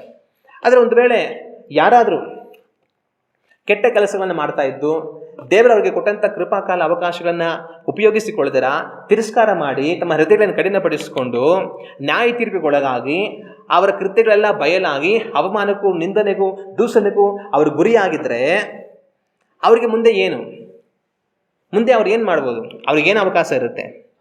ಆದರೆ ಒಂದು ವೇಳೆ ಯಾರಾದರೂ ಅಂಥ ಸ್ಥಿತಿಗೆ ಗುರಿಯಾಗಿದ್ದು ದೇವರು ಕೊಟ್ಟ ಎಷ್ಟೋ ಕಾಲ ಅವಕಾಶಗಳನ್ನು ಉಪಯೋಗಿಸಿಕೊಂಡು ಮನ ತಿರುಗಿದರ ಅವಮಾನ, ನಿಂದನೆಗೆ, ದೂಷಣೆಗೆ, ತಿರಸ್ಕಾರಕ್ಕೆ ಗುರಿಯಾಗಿ ತಲೆ ತಗ್ಗಿಸಲ್ಪಟ್ಟಿರುವಂಥ ಸ್ಥಿತಿ ಬಂದಿದ್ರೂ ಸಹ ಒಂದು ವೇಳೆ ಇನ್ನಾದರೂ ಈಗಲಾದರೂ ಅವರು ಮನೆ ತಿರುಗೋದಕ್ಕೆ ತಮ್ಮನ್ನು ಒಪ್ಪಿಸಿಕೊಟ್ರೆ ದೇವರು ತನ್ನ ಮಹಾಕೃಪೆಯಿಂದ ಅವರನ್ನು ಸೇರಿಸಿಕೊಳ್ತಾರೆ. ಇದುವರೆಗೂ ಏನೇ ಪಾಪ ಮಾಡಿ ಅದರಿಂದಾಗಿ ಏನೇ ಅವರಿಗೆ ಅವಮಾನ, ನಿಂದನೆಗಳು, ದೂಷಣೆಗಳೆಲ್ಲ ಬಂದು ಅವ್ರು ಕೆಟ್ಟು ಹೋಗಿದ್ರೂ ಸಹ ದೇವರು ಯಾರನ್ನು ಎಂದಿಗೂ ತಳ್ಳಿ ಬಿಡುವುದಿಲ್ಲ. ಒಂದು ವೇಳೆ ಅಂಥ ವ್ಯಕ್ತಿಗಳು ಇವತ್ತಾದರೂ ಸಹ ಈ ಕ್ಷಣವಾದರೂ ಮನ ಒಡೆದವರಾಗಿ ಮನ ತಿರುಗಿ, ದೇವರೇ ನಾನು ನಿನ್ನ ಸತ್ಯವನ್ನೆಲ್ಲ ತಿಳಿದಿದ್ದು ಸಹ ಅದನ್ನು ಅನುಸರಿಸಿ ನಡೆಯಲಿಲ್ಲಪ್ಪ, ನಿನ್ನ ವಾಕ್ಯಕ್ಕೆ ವಿರುದ್ಧವಾಗಿ ನಡೆದೆ ಸ್ವಾಮಿ, ಇದರಿಂದಾಗಿ ನನಗೆ ಇಷ್ಟೆಲ್ಲ ಅವಮಾನ, ನಿಂದನೆ, ಇಷ್ಟೆಲ್ಲ ತೊಂದರೆ ಸಮಸ್ಯೆಗಳೆಲ್ಲ ಆಯಿತು ದೇವರೇ, ನನ್ನ ಪಾಪಿ ನನ್ನ ಕ್ಷಮಿಸು, ಇನ್ನು ದೇವರೇ ನನ್ನನ್ನು ಒಪ್ಪಿಸಿಕೊಟ್ಟು ನಿನ್ನ ವಾಕ್ಯದಿಂದ ನಾನು ಜೀವಿಸ್ತೀನಿ ಸ್ವಾಮಿ, ಇನ್ನೂ ನಾನು ಪರಿಶುದ್ಧನಾಗಿ ನಿನ್ನ ಚಿತ್ತಂತೆ ಬರುತ್ತೀನಿ ಸ್ವಾಮಿ, ನನಗೊಂದು ಮತ್ತೊಂದು ಅವಕಾಶ ಕೊಡು ದೇವರೇ ಅಂತ ಹೇಳಿ ಇನ್ನಾದರೂ ಅವರು ದೇವರಿಗೆ ಒಪ್ಪಿಸಿಕೊಟ್ರೆ ದೇವರು ಅವರನ್ನು ಸ್ವೀಕರಿಸ್ತಾರೆ, ಅವರ ಪಾಪಗಳನ್ನು ಕ್ಷಮಿಸ್ತಾರೆ. ಅವ್ರ ಜೊತೆ ಇದ್ದು ದೇವರು ಅವರನ್ನು ಬಲಪಡಿಸಿ ಅವರು ತಿರುಗಿ ಅವ್ರ ತಲೆಗೆ ಎತ್ತಲ್ಪಡುವ ಹಾಗೆ ದೇವರ ಕಾರ್ಯವನ್ನು ಮಾಡ್ತಾರೆ. ಹಲ್ಲೆಲೂಯಾ. ನಾವು ದೇವರ ವಾಕ್ಯದಲ್ಲಿ ಒಂದು ತಂದೆಗೆ ಇಬ್ಬರು ಮಕ್ಕಳನ್ನು ನಾವು ಕಾಣ್ತೇವೆ, ದೊಡ್ಡವನು ಚಿಕ್ಕವನು. ಚಿಕ್ಕವನು ಏನು ಮಾಡ್ತಾನೆ, ಅವ್ರ ತಂದೆ ಹತ್ರ ಹೋಗಿ ನನಗೆ ಬರುವಂಥ ಆಸ್ತಿನೆಲ್ಲ ನನ್ನ ಕೊಟ್ಬಿಡು, ನಾನು ನಿನ್ನ ಜೊತೆ ಇರೋದಿಲ್ಲ, ನಾನು ಹೋಗಿ ಎಲ್ಲೋ ಬರ್ಕೊತೀನಿ ಅಂತ ಹೇಳಿ ಗಲಾಟೆ ಮಾಡಿ ಆಸ್ತಿನೆಲ್ಲ ತಗೊಂಡು ದೂರ ದೇಶಕ್ಕೆ ಹೋಗ್ಬಿಡ್ತಾನೆ. ಅಲ್ಲಿ ಹೋಗಿ ತಿಂದು ಕುಡಿದು ಪಾಪದಲ್ಲಿ ಬದುಕಿ ಇಷ್ಟ ಬಂದಂಗೆಲ್ಲ ಜೀವನ ಮಾಡಿ ಎಲ್ಲವನ್ನು ಕಳ್ಕೊಳ್ತಾನೆ. ಕೊನೆಗೆ ಅವನಿಗೆ ತಿನ್ನೋದಕ್ಕೆ ಊಟ ಸಹ ಇರೋದಿಲ್ಲ, ಕೆಲಸ ಸಹ ಇರೋದಿಲ್ಲ, ದುಡ್ಡು ಸಹ ಇರೋದಿಲ್ಲ. ಎಷ್ಟೋ ಅವಮಾನ, ನಿಂದನೆ, ತಿರಸ್ಕಾರ, ದೂಷಣೆಗೆ ಅವನು ಗುಡಿ ಆಗ್ತಾನೆ. ಆದರೆ ಇಷ್ಟೆಲ್ಲ ಆದಮೇಲೆ ಅವನೇನು ಮಾಡ್ತಾನೆ, ಅಯ್ಯೋ ನಮ್ಮ ಅಪ್ಪ ಅವ್ರ ಮನೆಯಲ್ಲಿ ಎಷ್ಟೊಂದು ಕೆಲಸದವ್ರು ಇದ್ದಾರೆ, ಅವರೆಲ್ಲ ಕೆಲಸ ಮಾಡಿ ತಿಂದು ಕುಡಿದು ಸಂತೋಷವಾಗಿದ್ದಾರೆ, ನಾನು ಇಲ್ಲೆಲ್ಲ ಬಂದು ಇಷ್ಟೆಲ್ಲ ಕಷ್ಟಪಡ್ತಾ ಇದ್ದೀನಿ, ನಾನು ಎಂಥ ತಪ್ಪು ಮಾಡಿಬಿಟ್ಟೆ, ನಮ್ಮ ಅಪ್ಪಯಿಂದ ನಾನು ಈ ಥರ ಬರಬಾರ್ದಾಗಿತ್ತು, ನಾನು ತುಂಬ ತಪ್ಪು ಮಾಡಿಬಿಟ್ಟೆ ಅಂತ ಅರ್ಥ ಮಾಡಿಕೊಂಡು ಅದು ತಿರುಗಿ ನಾನು ನಮ್ಮ ಅಪ್ಪ ಹತ್ರ ಹೋಗ್ತೇನೆ. ಆದರೆ ಹೋಗಿ ನನ್ನ ಮಗನಾಗಿರೋದಕ್ಕೆ ನನಗಿನ್ನ ಯೋಗ್ಯತೆ ಇಲ್ಲ, ಆದರೆ ನಾನೇನು ಮಾಡ್ತೀನಿ, ಅಪ್ಪ ನನ್ನ ಮಗನು ಅನ್ನೋಂಥ ಯೋಗ್ಯತೆ ಕಳ್ಕೊಂಡೆ, ಆದರೆ ನೀನೇನು ಮಾಡು, ಇನ್ನು ಒಂದು ಕೆಲಸದವನ ಥರನಾದರೂ ನನಗೊಂದು ಸ್ವಲ್ಪ ಕೆಲಸ ಮಾಡೋದಕ್ಕೆ ಅವಕಾಶ ಕೊಡು, ನಾನೊಂದು ಕೆಲಸದವನ ಥರ ಇದ್ಕೊಂಡು ಕೆಲಸ ಮಾಡಿ ದುಡಿದು ಅದ್ರ ಬರುವಂಥ ದುಡ್ಡನ್ನು ನಾನು ಜೀವನ ಮಾಡಿಕೊಂಡು ನಾನು ಬದುಕೊಂಡು ಹೋಗ್ತೀನಿ, ಅಪ್ಪ ನನಗೊಂದು ಅವಕಾಶ ಕೊಡು, ಒಂದು ಕೆಲಸದವನ ಥರನಾದರೂ ನನ್ನ ಸೇರಿಸ್ಕೋ ಅಂತ ಅಂದ್ಕೊಂಡು ತಿರುಗಿ ಬರ್ತಾನೆ. ಆದರೆ ಅವರಪ್ಪ ಏನು ಮಾಡ್ತಾರೆ, ಅವನನ್ನು ತಳ್ಳಿ ಬಿಟ್ಬಿಡ್ತಾರಾ, ಏಯ್ ಹೋಗ ಬರಬೇಡ ಅಂತ ಅಂದ್ಬಿಡ್ತಾರಾ. ಆದರೆ ಅವ್ರೇನು ಮಾಡ್ತಾರೆ, ಓಡಿ ಹೋಗಿ ಅವನನ್ನು ತಪ್ಪಿಕೊಂಡು ಅವನನ್ನು ಕ್ಷಮಿಸಿ ಬಂದಲ್ಲ ಅಂತ ಹೇಳಿ ತನ್ನನ್ನು ಅಂಗೀಕಾರ ಮಾಡಿ ತನಗೆ ಹೊಸ ಬಟ್ಟೆಗಳನ್ನ ಹಾಕಿಸಿ ಅವನ ಕೈಗೆ ಉಂಗುರಗಳನ್ನ ಹಾಕಿಸಿ ಅವನಿಗೋಸ್ಕರ ಮನೆಯಲ್ಲಿ ದೊಡ್ಡ ಔತಣವನ್ನು ಮಾಡ್ತಾರೆ. ಆಗ ಅದೇ ರೀತಿಯಾಗಿ ಯಾವುದೇ ಒಂದು ವ್ಯಕ್ತಿ ದೇವರು ಕೊಟ್ಟಂಥ ಕೃಪಾಕಾಲ ಅವಕಾಶಗಳನ್ನು ಉಪಯೋಗಿಸಿಕೊಂಡು ಮನೆ ತಿರುಗಿದಿರ ಅವಮಾನಕ್ಕೆ, ನಿಂದನೆಗೆ, ದೂಷಣೆಗೆ, ತೀರ್ಪಿಗೆ ಅವರು ಒಳಗಾಗಿ ಕಷ್ಟ ನಷ್ಟಗಳಿಗೆ ಗುರಿಯಾಗಿ ಅವಮಾನಕ್ಕೆ ಅವ್ರ ತಲೆಗಳು ತಗ್ಗಿಸಲ್ಪಡಬೇಕಾದಂಥ ಪರಿಸ್ಥಿತಿ ಬಂದರೂ ಸಹ ಆಗಲೂ ಒಂದು ವೇಳೆ ಅವ್ರ ಮನೆ ತಿರುಗಿದ್ರೆ ದೇವರು ತಿರುಗಿ ಅವರನ್ನು ಸೇರಿಸಿಕೊಳ್ತಾರೆ, ದೇವರು ಅವರನ್ನು ಕ್ಷಮಿಸ್ತಾರೆ, ಅವರಿಗೆ ಕೃಪೆಯನ್ನು ತೋರಿಸ್ತಾರೆ, ಅವರನ್ನು ಬಲಪಡಿಸ್ತಾರೆ, ತಿರುಗಿ ಅವ್ರ ತಲೆಗಳು ಎತ್ತಲ್ಪಡುವ ಹಾಗೆ ದೇವರು ಕಾರ್ಯವನ್ನು ಮಾಡ್ತಾರೆ. ಹಲ್ಲೆಲೂಯಾ. ಅದರಿಂದ ಒಂದು ವೇಳೆ ಇವತ್ತು ನಿಮ್ಮಲ್ಲಿ ಯಾರಾದರೂ ದೇವರು ಎಷ್ಟೋ ಕೃಪಾ ಕಾಲ ಅವಕಾಶಗಳನ್ನು ಕೊಟ್ಟು ಸಹ ಮನೆ ತಿರುಗಿದರ ನ್ಯಾಯ ತೀರ್ಪಿಗೆ ಗುರಿಯಾಗಿ ಎಷ್ಟೋ ಕಷ್ಟ ನಷ್ಟ ಭಾರಿ ಸಮಸ್ಯೆಗಳಿಗೆ ಗುರಿಯಾಗಿ ಅವಮಾನ ನಿಂದನೆಗಳಿಗೆ ಗುರಿಯಾಗಿ ತಲೆ ತಗ್ಗಿಸಲ್ಪಟ್ಟಿರುವಂಥ ಪರಿಸ್ಥಿತಿ ಒಂದು ವೇಳೆ ಬಂದಿದ್ದರೂ ಸಹ ಇವತ್ತು ಮನೆ ತಿರುಗಿ ನಿಮ್ಮನ್ನು ದೇವರು ಒಪ್ಪಿಸಿಕೊಟ್ಟರೆ ದೇವರು ತಿರುಗಿ ನಿಮ್ಮನ್ನು ಸ್ವೀಕರಿಸ್ತಾರೆ, ದೇವರು ನಿಮ್ಮನ್ನು ತಿರುಗಿ ಅಂಗೀಕರಿಸ್ತಾರೆ, ದೇವರು ತನ್ನ ಕೃಪೆಯನ್ನು ನಿಮಗೆ ಅನುಗ್ರಹಿಸ್ತಾರೆ, ದೇವರು ನಿಮ್ಮನ್ನು ಯಾವತ್ತೂ ತಳ್ಳಿ ಬಿಡುವುದಿಲ್ಲ. ಅವರು ನಿಮ್ಮನ್ನು ಬಲಪಡಿಸ್ತಾರೆ, ನಿಮ್ಮ ಜೊತೆ ಇದ್ದು ನಿಮ್ಮನ್ನು ನಡೆಸ್ತಾರೆ, ನಿಮ್ಮ ತಲೆಗಳು ಎತ್ತಲ್ಪಡುವ ಹಾಗೆ ಅವರು ಮಾಡ್ತಾರೆ, ಅವರ ನಾಮ ನಿಮ್ಮಲ್ಲಿ ಮಹಿಮೆ ಪಡುವ ಹಾಗೆ ದೇವರ ಕಾರ್ಯವನ್ನು ಮಾಡ್ತಾರೆ. ಹಲ್ಲೆಲೂಯಾ. ದೇವರು ಯಾರನ್ನು ಎಂದಿಗೂ ಸಹ ತಳ್ಳಿ ಬಿಡುವುದೇ ಇಲ್ಲ. ಯಾರಾದರೂ ನಾಶವಾಗಿ ಹೋಗುವಂಥದ್ದು ದೇವರಿಗೆ ಇಷ್ಟವಿಲ್ಲ. ಆದರೆ ಅವರು ಪೂರ್ಣ ಮನಸ್ಸಿನಿಂದ ಮನೆ ತಿರುಗಿ ದೇವರ ಕಡೆಗೆ ಬರಬೇಕು, ಅದನ್ನು ಮಾತ್ರನೇ ದೇವರು ನಿರೀಕ್ಷೆ ಮಾಡ್ತಾರೆ. ನಾವು ದೇವರ ವಾಕ್ಯವನ್ನು ಓದಿ ನೋಡುವಾಗ ಯೋವೇಲನ ಪ್ರವಾದನೆ ಪುಸ್ತಕ 2ನೇ ಅಧ್ಯಾಯ ವಾಕ್ಯಗಳು 12, 13, 14 ಓದಿ ನೋಡಿದರೆ ಈ ವಾಕ್ಯಗಳಲ್ಲಿ ಈ ರೀತಿಯಾಗಿದೆ. ಯೆಹೋವನು ಇಂತೆನ್ನುತ್ತಾನೆ, ಈಗಲಾದರೂ ನೀವು ಮನಪೂರ್ವಕವಾಗಿ ನನ್ನ ಕಡೆಗೆ ತಿರುಗಿಕೊಂಡು ಉಪವಾಸ ಮಾಡಿರಿ, ಅಳಿರಿ, ಗೋಳಾಡಿರಿ. ನಿಮ್ಮ ಬಟ್ಟೆಗಳನ್ನೆಲ್ಲ ನಿಮ್ಮ ಹೃದಯಗಳನ್ನು ಹರಿದುಕೊಂಡು ನಿಮ್ಮ ದೇವರಾದ ಯೆಹೋವನ ಕಡೆಗೆ ತಿರುಗಿಕೊಳ್ಳಿರಿ. ಆತನು ದಯೆಯು, ಕನಿಕರವು, ದೀರ್ಘಶಾಂತಿಯು, ಮಹಾಕೃಪೆಯು ಉಳ್ಳವನಾಗಿ ಮಾಡಬೇಕೆಂದಿದ್ದ ಕೇಡಿಗೆ ಮನಮರುಗುತ್ತಾನೆ. ಆತನು ಒಂದು ವೇಳೆ ಪಶ್ಚಾತ್ತಾಪಪಟ್ಟು ಹಿಂದಿರುಗಿ ನಿಮ್ಮ ದೇವರಾದ ಯೆಹೋವನ ಧಾನ್ಯ ಪಾನ ನೈವೇದ್ಯಗಳಿಗೆ ಅನುಕೂಲವಾದ ಸುವರವನ್ನು ದಯಪಾಲಿಸಿ ಹೋದಾನು. ಇಲ್ಲಿ ದೇವರು ಪ್ರವಾದಿಯ ಮುಖಾಂತರ ತನ್ನ ಜನಗಳ ಬಳಿಯಲ್ಲಿ ಮಾತಾಡ್ತಾರೆ. ಇದನ್ನು ಮಾತನಾಡುವಂಥ ಸಮಯದಲ್ಲಿ ತನ್ನ ಜನಗಳ ಪರಿಸ್ಥಿತಿ ಯಾವ ರೀತಿಯಾಗಿದೆ ಅಂತಂದರೆ, ದೇವರು ತಮಗೆ ಕೊಟ್ಟಂಥ ಎಷ್ಟೋ ಕೃಪಾಕಾಲ ಅವಕಾಶಗಳನ್ನು ತಾವು ಉಪಯೋಗಿಸಿಕೊಳ್ಳದಿರ ಪಾಪವನ್ನೇ ಮಾಡಿ ದೇವರ ವಿರುದ್ಧವಾಗಿಯೇ ಬದುಕ್ತಾ ಇರುವಾಗ ದೇವರು ಅವರಿಗೆ ವಿರುದ್ಧವಾಗಿ ನ್ಯಾಯವನ್ನು ತೀರಿಸಿ, ಶತ್ರುಗಳನ್ನು ಕಳುಹಿಸಿ, ಕ್ಷಾಮವನ್ನು ಕಳುಹಿಸಿ, ರೋಗವನ್ನು ಕಳುಹಿಸಿ, ತರತರವಾದ ಸಮಸ್ಯೆಗಳನ್ನು ಒಳಪಡಿಸಿ ಅವಮಾನಕ್ಕೂ, ನಿಂದನೆಗೂ, ನಾಚಿಕೆಗೂ ಅವ್ರು ಗುರಿಯಾಗುವ ಹಾಗೆ ಮಾಡಿ ಅವರು ನಾಶವಾಗಿ ಹೋಗುವಂಥ ಪರಿಸ್ಥಿತಿ ಅವರಿಗೆ ಬಂದಿರುವಂಥ ಸಮಯದಲ್ಲಿ ಅಂಥ ಕಾಲದಲ್ಲಿಯೂ ತನ್ನ ಪ್ರವಾದಿನ ಉಪಯೋಗಿಸಿ ಆ ಉಳಿದಿರುವಂಥ ಜನಗಳೊಟ್ಟಿಗೆ ದೇವರು ಮಾತಾಡ್ತಾರೆ. ಅವ್ರು ಮಾತಾಡಿ ಹೇಳೋದೇನಂತಂದರೆ, ಈಗಲಾದರೂ ನೀವು ಮನಪೂರ್ವಕವಾಗಿ ನನ್ನ ಕಡೆಗೆ ತಿರುಗಿಕೊಂಡು ಉಪವಾಸ ಮಾಡಿರಿ, ಅಳಿರಿ, ಗೋಳಾಡಿರಿ. ನೋಡಿ ನಿಮ್ಮ ಸ್ಥಿತಿ ಏನಾಗಿದೆ ಅಂತ ಯೋಚನೆ ಮಾಡಿ. ನಾನು ನಿಮ್ಗೆ ಕೊಟ್ಟಂಥ ಎಷ್ಟೋ ಕಾಲ ಅವಕಾಶಗಳನ್ನು ನೀವು ಉಪಯೋಗಿಸ್ಕೊಳ್ದಿರಾ, ನಿಮ್ಮ ಪಾಪಗಳನ್ನು ಮನೆ ತಿರುಗಿದಿರಾ, ನಿಮ್ಮ ದುಷ್ಟತನವನ್ನೇ ನೀವು ಅನುಸರಿಸಿ ಬದುಕಿದ್ರಿ. ಇದರಿಂದಾಗಿ ಇಷ್ಟೆಲ್ಲ ಕಷ್ಟ, ಸಂಕಟ, ಬಾಧೆ, ನಷ್ಟ, ಸಮಸ್ಯೆಗಳನ್ನು ನಾನು ನಿಮಗೆ ತಂದು ಒಡ್ಡಬೇಕಾಗಿತ್ತು. ಆದರೆ ಇಂಥ ಸ್ಥಿತಿಯಲ್ಲಿಯೂ ನಾನು ನಿಮಗೆ ಹೇಳ್ತೇನೆ, ಈಗಲಾದರೂ ಕೇಳಿ, ಈಗಲಾದರೂ ನೀವು ಮನಪೂರ್ವಕವಾಗಿ ನನ್ನ ಕಡೆಗೆ ತಿರುಗಿಕೊಂಡು ಉಪವಾಸ ಮಾಡಿರಿ, ಅಳಿರಿ, ಗೋಳಾಡಿರಿ. ಯಾವುದಕ್ಕಾಗಿ? ನಿಮ್ಮ ಪಾಪಗಳಿಗಾಗಿ.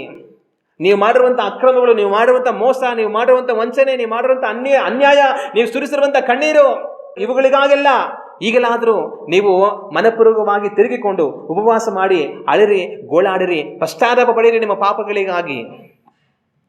ನಿಮ್ಮ ಬಟ್ಟೆಗಳನ್ನೆಲ್ಲ, ನಿಮ್ಮ ಹೃದಯಗಳನ್ನು ಹರಿದುಕೊಂಡು ನಿಮ್ಮ ದೇವರಾದ ಯೆಹೋವನ ಕಡೆಗೆ ತಿರುಗಿಕೊಳ್ಳಿರಿ. ಸಾಮಾನ್ಯವಾಗಿ ಆ ಕಾಲಗಳಲ್ಲಿ ಜನಗಳು ಏನು ಮಾಡ್ತಾ ಇದ್ರು, ಅವರ ದುಃಖವನ್ನು ವ್ಯಕ್ತಪಡಿಸೋದಕ್ಕೆ ಅವ್ರ ಬಟ್ಟೆಗಳನ್ನು ಹರ್ಕೊಳ್ತಾ ಇದ್ರು.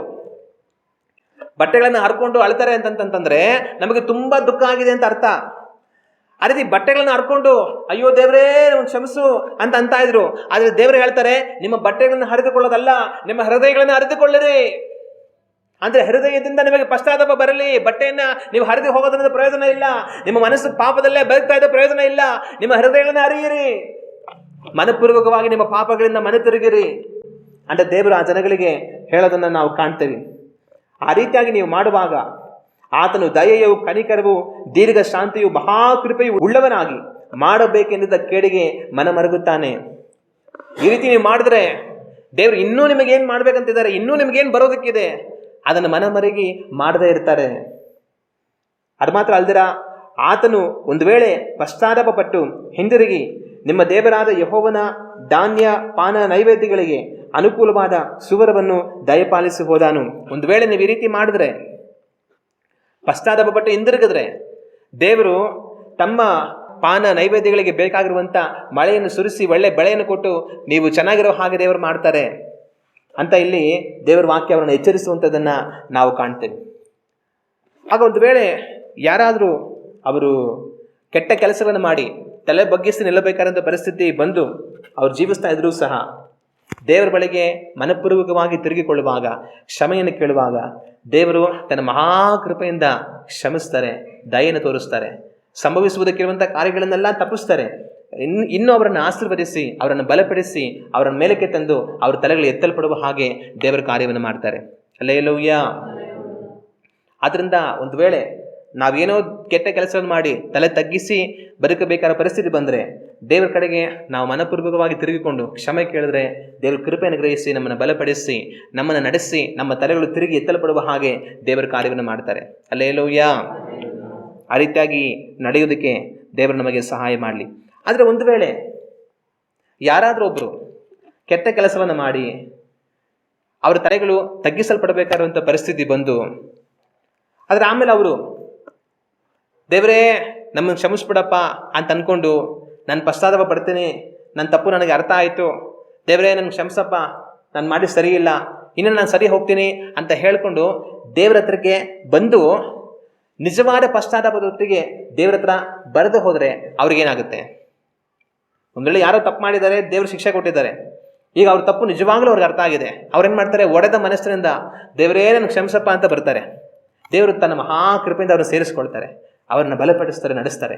ಆದರೆ ಇನ್ನೊಬ್ರು ಇರ್ತಾರೆ, ಇವರು ತಪ್ಪು ಮಾಡಿರ್ತಾರೆ, ಇವ್ರಿಗೂ ದೇವರು ಶಿಕ್ಷೆ ಕೊಟ್ಟಿರ್ತಾರೆ, ಆದರೆ ಈಗ ತಿರುಗಿ ಅವ್ರ ದೇವ್ರ ಹತ್ರ ಬರ್ತಾರೆ. ಆದರೆ ಯಾವ ಥರ ಬರ್ತಾರೆ ಅಂತಂದರೆ ನಿಜವಾದ ಪಶ್ಚಾತ್ತಾಪದಿಂದ ಬರೋದಿಲ್ಲ, ನಿಜವಾದ ಕಣ್ಣೀರಿನಿಂದ ಬರೋದಿಲ್ಲ, ನಿಜವಾದ ಮನ ತಿರುಗುವಿಕೆಯಿಂದ ಬರೋದಿಲ್ಲ. ಕಪಟಿಗಳಾಗಿ ದೇವರ ಹತ್ರಕ್ಕೆ ಪಶ್ಚಾತ್ತಾಪದೊಟ್ಟಿಗೆ ಬರ್ತಾರೆ, ಕಪಟವಾದ ಪಶ್ಚಾತ್ತಾಪದೊಟ್ಟಿಗೆ ಬರ್ತಾರೆ. ಹಾಗಾದರೆ ಮನಸ್ಸಿನಲ್ಲಿ, ಹೃದಯದಲ್ಲಿ ಅವರಿಗೆ ಪಶ್ಚಾತ್ತಾಪ ಇಲ್ಲ, ತಾವು ಮಾಡಿರುವಂಥ ಪಾಪಗಳ ನಿಮಿತ್ತವಾಗಿ ಅವರಿಗೆ ಬಾಧೆ ಇಲ್ಲ, ಅವರಿಗೆ ಸಂಕಟ ಇಲ್ಲ, ಅವರಿಗೆ ನೋವಿಲ್ಲ. ಆದರೆ ಮೇಲ್ಗಡೆ ಮಾತ್ರ ನಾವೇನೋ ಪಶ್ಚಾತ್ತಾಪ ಪಟ್ಟಿದ್ದೀವೇನೋ, ನಮಗೆ ತುಂಬ ದುಃಖ ಆಗ್ಬಿಟ್ಟಿದೆಯೇನೋ, ನಮ್ಮ ತಪ್ಪು, ನಾವು ಮಾಡಿದ ತಪ್ಪುಗಳು ಸರಿ ಇಲ್ಲ, ಅಯ್ಯೋ ಅಂತ ಅಂದ್ಕೊಂಡು ತೋರಿಕೆಗೆ ಮಾತ್ರ ತಾವು ಪಶ್ಚಾತ್ತಾಪ ಪಡುವಂಥವರ ರೀತಿಯಲ್ಲಿ ಬರ್ತಾರೆ. ಈ ರೀತಿ ಕಪಟವಾದ ಪಶ್ಚಾತ್ತಾಪದೊಟ್ಟಿಗೆ ಮನ ತಿರುಗಿದ್ರೆ ಆಗ ದೇವರೇನು ಮಾಡ್ತಾರೆ? ಒಂದು ವೇಳೆ ನಿಜವಾದ ಪಶ್ಚಾತ್ತಾಪದೊಟ್ಟಿಗೆ ಬಂದರೆ ದೇವರು ಸೇರಿಸ್ಕೊಳ್ತಾರೆ, ಪ್ರೀತಿಸ್ತಾರೆ, ಕೃಪೆ ತೋರಿಸ್ತಾರೆ, ಆಶೀರ್ವಾದ ಮಾಡ್ತಾರೆ, ಬಲಪಡಿಸ್ತಾರೆ. ಆದರೆ ಯಾವನಾದರೂ ಕಪಟವಾದ ಪಶ್ಚಾತ್ತಾಪದೊತ್ತಿಗೆ ಸುಮ್ಮನೆ ತೋರಿಕೆಗೆ ನಾನು ಸರಿ ಹೋಗ್ಬಿಟ್ಟಿದ್ದೀನಿ, ನಾನು ಮನೆ ತಿರುಗ್ಬಿಟ್ಟಿದ್ದೀನಿ, ದೇವರೇ ನಂಗೆ ಕ್ಷಮಿಸ್ಬಿಡಪ್ಪ ಅಂತ ಹೇಳ್ಕೊಂಡು ಬರ್ತಾರೆ ಅಂತಂತಂದರೆ ಅವರು ಇನ್ನೂ ದೇವರ ಕೋಪವನ್ನು ಅವರಿಗೆ ವಿರುದ್ಧವಾಗಿ ಕೂಡಿಸ್ಕೊಳ್ತಾರೆ. ಒಂದು ವ್ಯಕ್ತಿ ಬೇರೆ ಮನುಷ್ಯರನ್ನು ಮೋಸ ಮಾಡ್ಬೋದು, ಆದರೆ ದೇವರನ್ನು ಮೋಸ ಮಾಡೋದಕ್ಕಾಗೋದಿಲ್ಲ. ಮನುಷ್ಯರನ್ನು ಯಾಮಾರಿಸಬಹುದು, ಆದರೆ ದೇವರನ್ನು ಯಾಮಾರಿಸೋದಕ್ಕೆ ಆಗೋದಿಲ್ಲ. ಒಂದು ವೇಳೆ ತಪ್ಪು ಮಾಡಿ ಅವರ ಅಪ್ಪನ ಹೋಗಿ ಯಾಮಾರಿಸ್ಬೋದು. ಅವರು ಮಾಡಿರೋಂಥ ತಪ್ಪು ಅವ್ರಿಗೆ ಅರ್ಥ ಆಗಿದ್ರು ಕೂಡ ಆ ತಪ್ಪಿಂದ ನಿಜವಾಗ್ಲೂ ಮನೆ ತಿರುಗಿದಾರ, ಸುಮ್ಮನೆ ಇನ್ನು ನಾವು ಅಪ್ಪ ಆಮೇಲೆ ಕಾಸು ಕೊಡೋದಿಲ್ವಲ್ಲ, ಮನೆಯಿಂದ ಆಸೆ ಆಗ್ಬಿಡ್ತಾರಲ್ವಾ ಅಂತ ಅಂದ್ಕೊಂಡು ಬೇಕಂತ ಅಪ್ಪ ನನಗೆ ತಪ್ಪಾಗೋದು, ಹಿಂಗೆ ಮಾಡಬಾರ್ದಾಗಿತ್ತು, ನಾನು ತಪ್ಪು ಮಾಡ್ಬಿಟ್ಟಪ್ಪ ಕ್ಷಮಿಸು ಅಂತ ನಿಜವಾಗ್ಲೂ ಒಳಗಡೆ ಪಶ್ಚಾತ್ತಾಪ ಇಲ್ಲದಿದ್ದರೂ ಸಹ ಮೇಲ್ಗಡೆ ಮನುಷ್ಯರಿಗೆ ಕಪಟವಾದ ಪಶ್ಚಾತ್ತಾಪವನ್ನು ತೋರಿಸಿ ಅವರನ್ನು ಯಾಮಾರಿಸ್ಬೋದು. ದೇವರನ್ನ ಯಾಮಾರಿಸೋದಕ್ಕೆ ಆಗೋದಿಲ್ಲ. ಮನುಷ್ಯರ ಹತ್ರ ಆಟ ಆಡ್ಬೋದು, ದೇವರ ಹತ್ರ ಆಟ ಆಡೋದಕ್ಕೆ ಸಾಧ್ಯವಿಲ್ಲ. ದೇವರು ಸಕಲವನ್ನು ಅರಿತವರಾಗಿದ್ದಾರೆ. ಒಂದು ಮನುಷ್ಯನ ಹೃದಯದ ಆಳದಲ್ಲಿ ಏನಿದೆ ಅನ್ನೋದನ್ನ ದೇವರು ಅರಿತಿದ್ದಾರೆ. ಕಪಟವಾದ ಪಶ್ಚಾತ್ತಾಪದೊಟ್ಟಿಗೆ ನಾಟಕ ಆಡಿಕೊಂಡು ಮನುಷ್ಯರನ್ನ ಯಾಮಾರಿಸ್ಬೋದು, ನಾನು ಒಳ್ಳೆಯವನಾಗ್ಬಿಟ್ಟಿದ್ದೀನಿ ಅಂತ. ದೇವರನ್ನ ಯಾಮಾರಿಸೋದಕ್ಕೆ ಆಗೋದಿಲ್ಲ.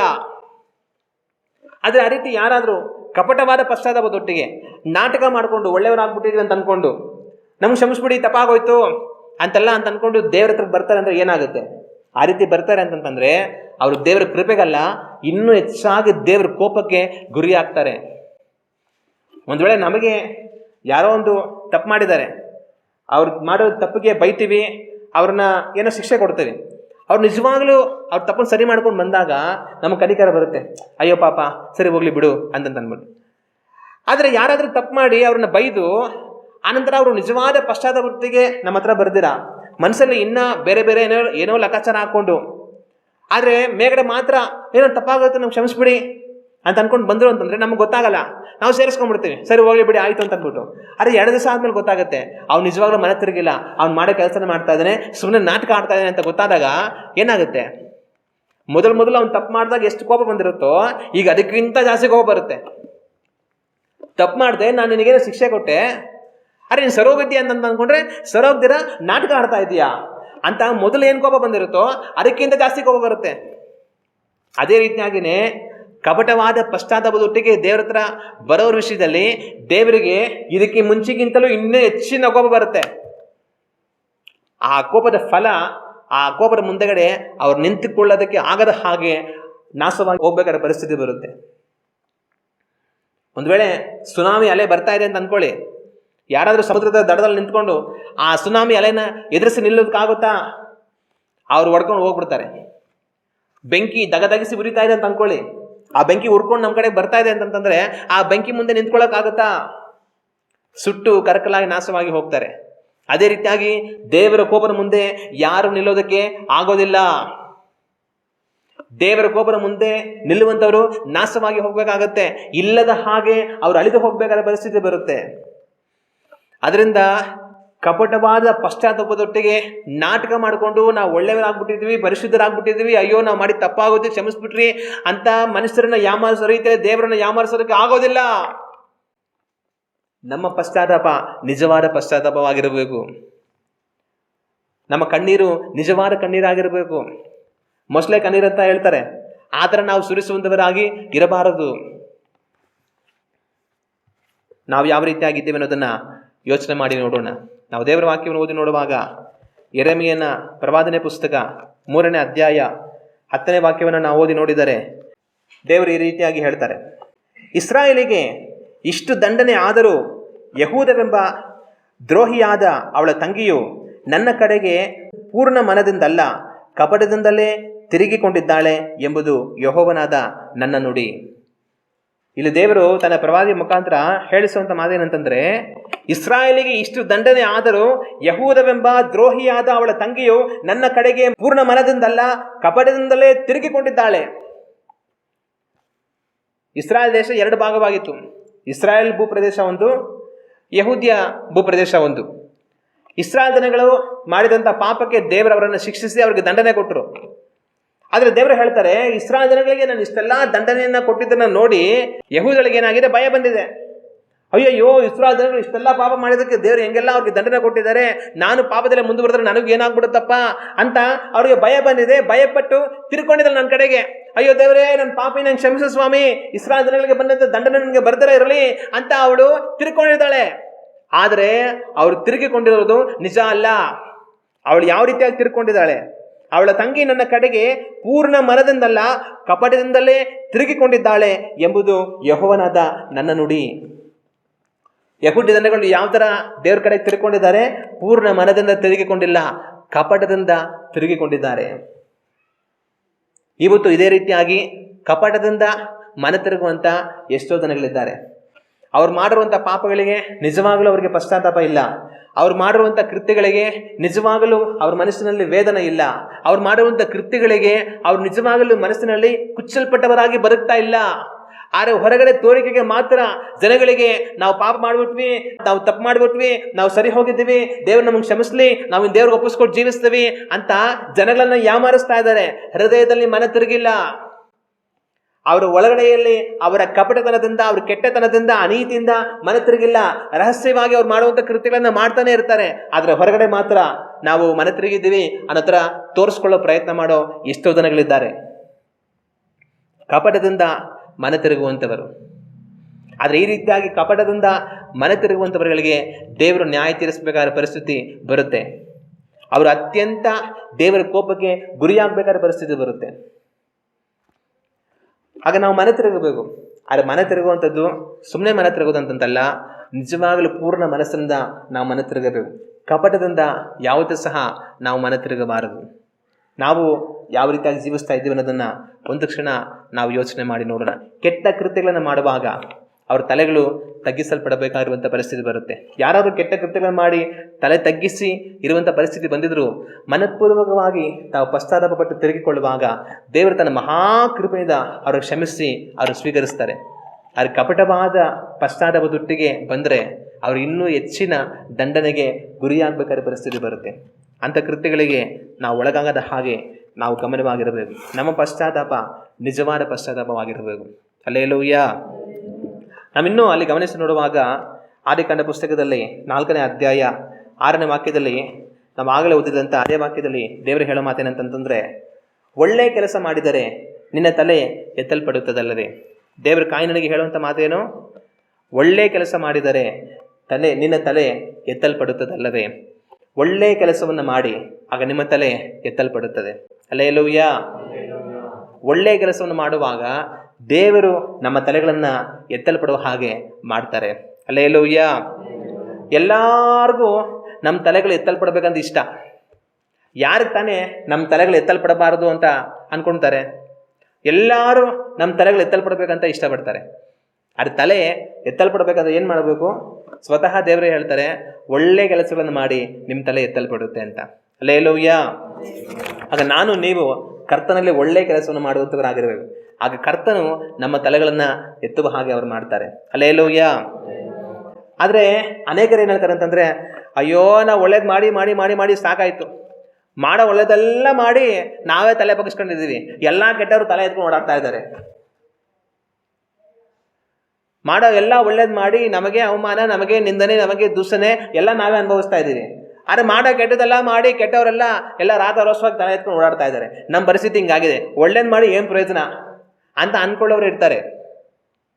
ನಿಜ, ಒಳ್ಳೇದನ್ನು ಮಾಡಿ ತಲೆ ಬಗ್ಗಿಸ್ಕೊಂಡು ಬರಬೇಕಾದ್ರೆ ಪರಿಸ್ಥಿತಿ ಬಂದಿರ್ಬೋದು. ಕೆಟ್ಟದನ್ನು ಮಾಡುವಂಥವರು ತಲೆ ಎತ್ಕೊಂಡು ಓಡಾಡ್ತಾ ಇರ್ಬೋದು. ಆದರೆ ಅದು ಶಾಶ್ವತ ಅಲ್ಲ.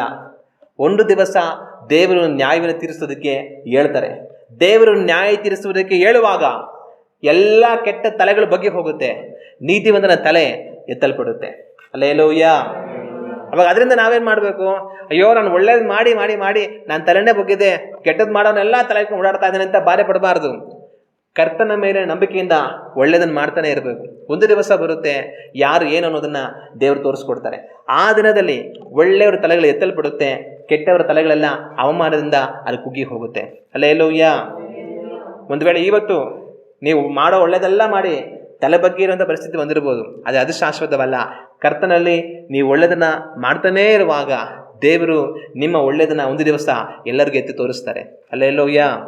ನಿಮ್ಮ ತಲೆಗಳು ಎತ್ತಲ್ಪಡುವಂಥ ದಿವಸ ಬರುತ್ತೆ. ಆದರೆ ನಿಮ್ಮ ಮುಂದೆ ಕೆಟ್ಟದನ್ನು ಮಾಡಿಕೊಂಡು ತಲೆಗಳು ಎತ್ಕೊಂಡು ಓಡಾಡ್ತಾ ಇರುವಂಥ ದಿನಗಳು ಅಂಥವ್ರು ಆ ದಿನದಲ್ಲಿ ಅವಮಾನದಿಂದ ತಲೆ ಬಗ್ಗಿಸಬೇಕಾದಂಥ ಪರಿಸ್ಥಿತಿ ಬರುತ್ತೆ. ದೇವರು ಆ ಕಾರ್ಯವನ್ನು ಮಾಡ್ತಾರೆ. ಹಲ್ಲೆಲೂಯಾ. ಅನೇಕರು ಏನು ಮಾಡ್ತಾರೆ, ಹೆಂಗಾರು ತಮ್ಮ ತಲೆ ಎತ್ತಲ್ಪಡಬೇಕು ಅಂತ ಹೇಳಿ ಮಾಡೋ ಎಲ್ಲ ಕೆಟ್ಟ ಪ್ರಯತ್ನ ಮಾಡ್ತಾರೆ. ಅವ್ರ ಉದ್ದೇಶ ಎಲ್ಲ ಒಂದೇ, ಹೆಂಗಾದ್ರೂ ನಮ್ಮ ತಲೆಗಳು ಎತ್ತಲ್ಪಟ್ಬಿಡ್ಬೇಕು, ಹೆಂಗಾದ್ರೂ ಎಲ್ಲರಿಗಿಂತ ನಾನೇ ಮೇಲಿರಬೇಕು, ಇದಕ್ಕೆ ಏನು ಬೇಕಾದ್ರೂ ಮಾಡ್ತಾರೆ. ಆ ರೀತಿ ಮಾಡೋ ಕುತಂತ್ರಗಳು ಮಾಡಿ, ಮಾಡೋ ಕೆಟ್ಟ ಕೆಲಸಗಳು ಮಾಡಿ, ಎಲ್ಲ ಥರ ಮಾಡಿ ಹೆಂಗಾದ್ರೂ ಮೇಲೆ ಬರುವಂಥ ಪ್ರಯತ್ನ ಮಾಡ್ತಾರೆ. ಕೆಲವರು ಬಂದು ಮೇಲೆ ಕೂಡ ನಿಂತ್ಕೊಂತಾರೆ. ಆದರೆ ಅದು ಶಾಶ್ವತವಲ್ಲ. ದೇವರು ಅವರ ಎಲ್ಲ ಕುತಂತ್ರಗಳನ್ನು ಕೆಡವಿ ಹಾಕುವಂಥ ದಿನಗಳು ಬರುತ್ತೆ. ಆವಾಗ ಅವರು ಒಟ್ಟಿನ ಹಾಗೆ ಬಿದ್ದೋಗ್ತಾರೆ. ಆದರೆ ಕರ್ತನನ್ನು ನಂಬಿ ಒಳ್ಳೆಯದನ್ನೇ ಮಾಡೋನು ಬಂಡೆಯ ಹಾಗೆ ಅವನು ನಿಲ್ಲಿಸಲ್ಪಡ್ತಾನೆ. ಹಲ್ಲೆಲೂಯಾ. ಒಳ್ಳೆಯದನ್ನು ಮಾಡಿದರೆ ನಿನ್ನ ತಲೆ ಎತ್ತಲ್ಪಡುತ್ತದೆ. ನೀವು ಒಳ್ಳೆಯದನ್ನು ಮಾಡುವಾಗ ಕರ್ತನು ನಮ್ಮ ತಲೆಯನ್ನು ಎತ್ತಿ ನಿಲ್ಲಿಸ್ತಾರೆ. ಹಲ್ಲೆಲೂಯಾ. ನಾವೆಲ್ಲ ಎದ್ದು ನಿಂತು ಕಣ್ಣುಗಳನ್ನು ಮುಚ್ಚಿ ದೇವರನ್ನು ನೋಡಿ ಪ್ರಾರ್ಥನೆ ಮಾಡೋಣ. ಕಾಯಿನನಿಗೆ ದೇವರು ಹೇಳುವಂಥ ಮಾತು, ಯಾಕೆ ಕೋಪಗೊಂಡಿದ್ದಿ? ನಿನ್ನ ತಲೆ ಯಾಕೆ ಬುಗ್ಗಿದೆ? ಒಳ್ಳೆ ಕೆಲಸವನ್ನು ಮಾಡಿದರೆ ತಲೆ ಎತ್ತಲ್ಪಡುತ್ತದಲ್ಲವಾ ಅಂತ ಪ್ರಶ್ನೆ ಕೇಳ್ತಾರೆ. ಇವತ್ತು ನಾವು ಯಾವ ರೀತಿಯಾಗಿ ಜೀವಿಸ್ತಾ ಇದ್ದೇವೆ ಅನ್ನೋದನ್ನು ಒಂದು ಕ್ಷಣ ನಾವು ಯೋಚನೆ ಮಾಡಿ ನೋಡೋಣ. ಕೆಟ್ಟ ಕೆಲಸವನ್ನು ಮಾಡಿದರೆ ನಮ್ಮ ತಲೆಗಳು ಬೊಗ್ಗಬೇಕಾದ ಪರಿಸ್ಥಿತಿ ಬರುತ್ತೆ. ಒಂದು ವೇಳೆ ನಾವು ಒಳ್ಳೆಯದನ್ನು ಮಾಡಿ ತಲೆಗಳು ಬಗ್ಗಿರುವ ಪರಿಸ್ಥಿತಿ ಬಂದರೂ ಸಹ ದೇವರಲ್ಲಿ ನಾವು ನಂಬಿಕೆಯನ್ನು ಜೀವಿಸುವಾಗ ನಮ್ಮ ತಲೆಗಳನ್ನು ಎತ್ತುವ ಹಾಗೆ ದೇವರು ಕಾರ್ಯವನ್ನು ಮಾಡ್ತಾರೆ. ನಾವು ಸೋತು ಹೋಗದೆ ಒಳ್ಳೆಯದನ್ನೇ ಮುಂದುವರಿಸೋಣ. ಕರ್ತನು ನಮ್ಮ ತಲೆಯನ್ನು ಎತ್ತುವ ಹಾಗೆ ಮಾಡ್ತಾರೆ.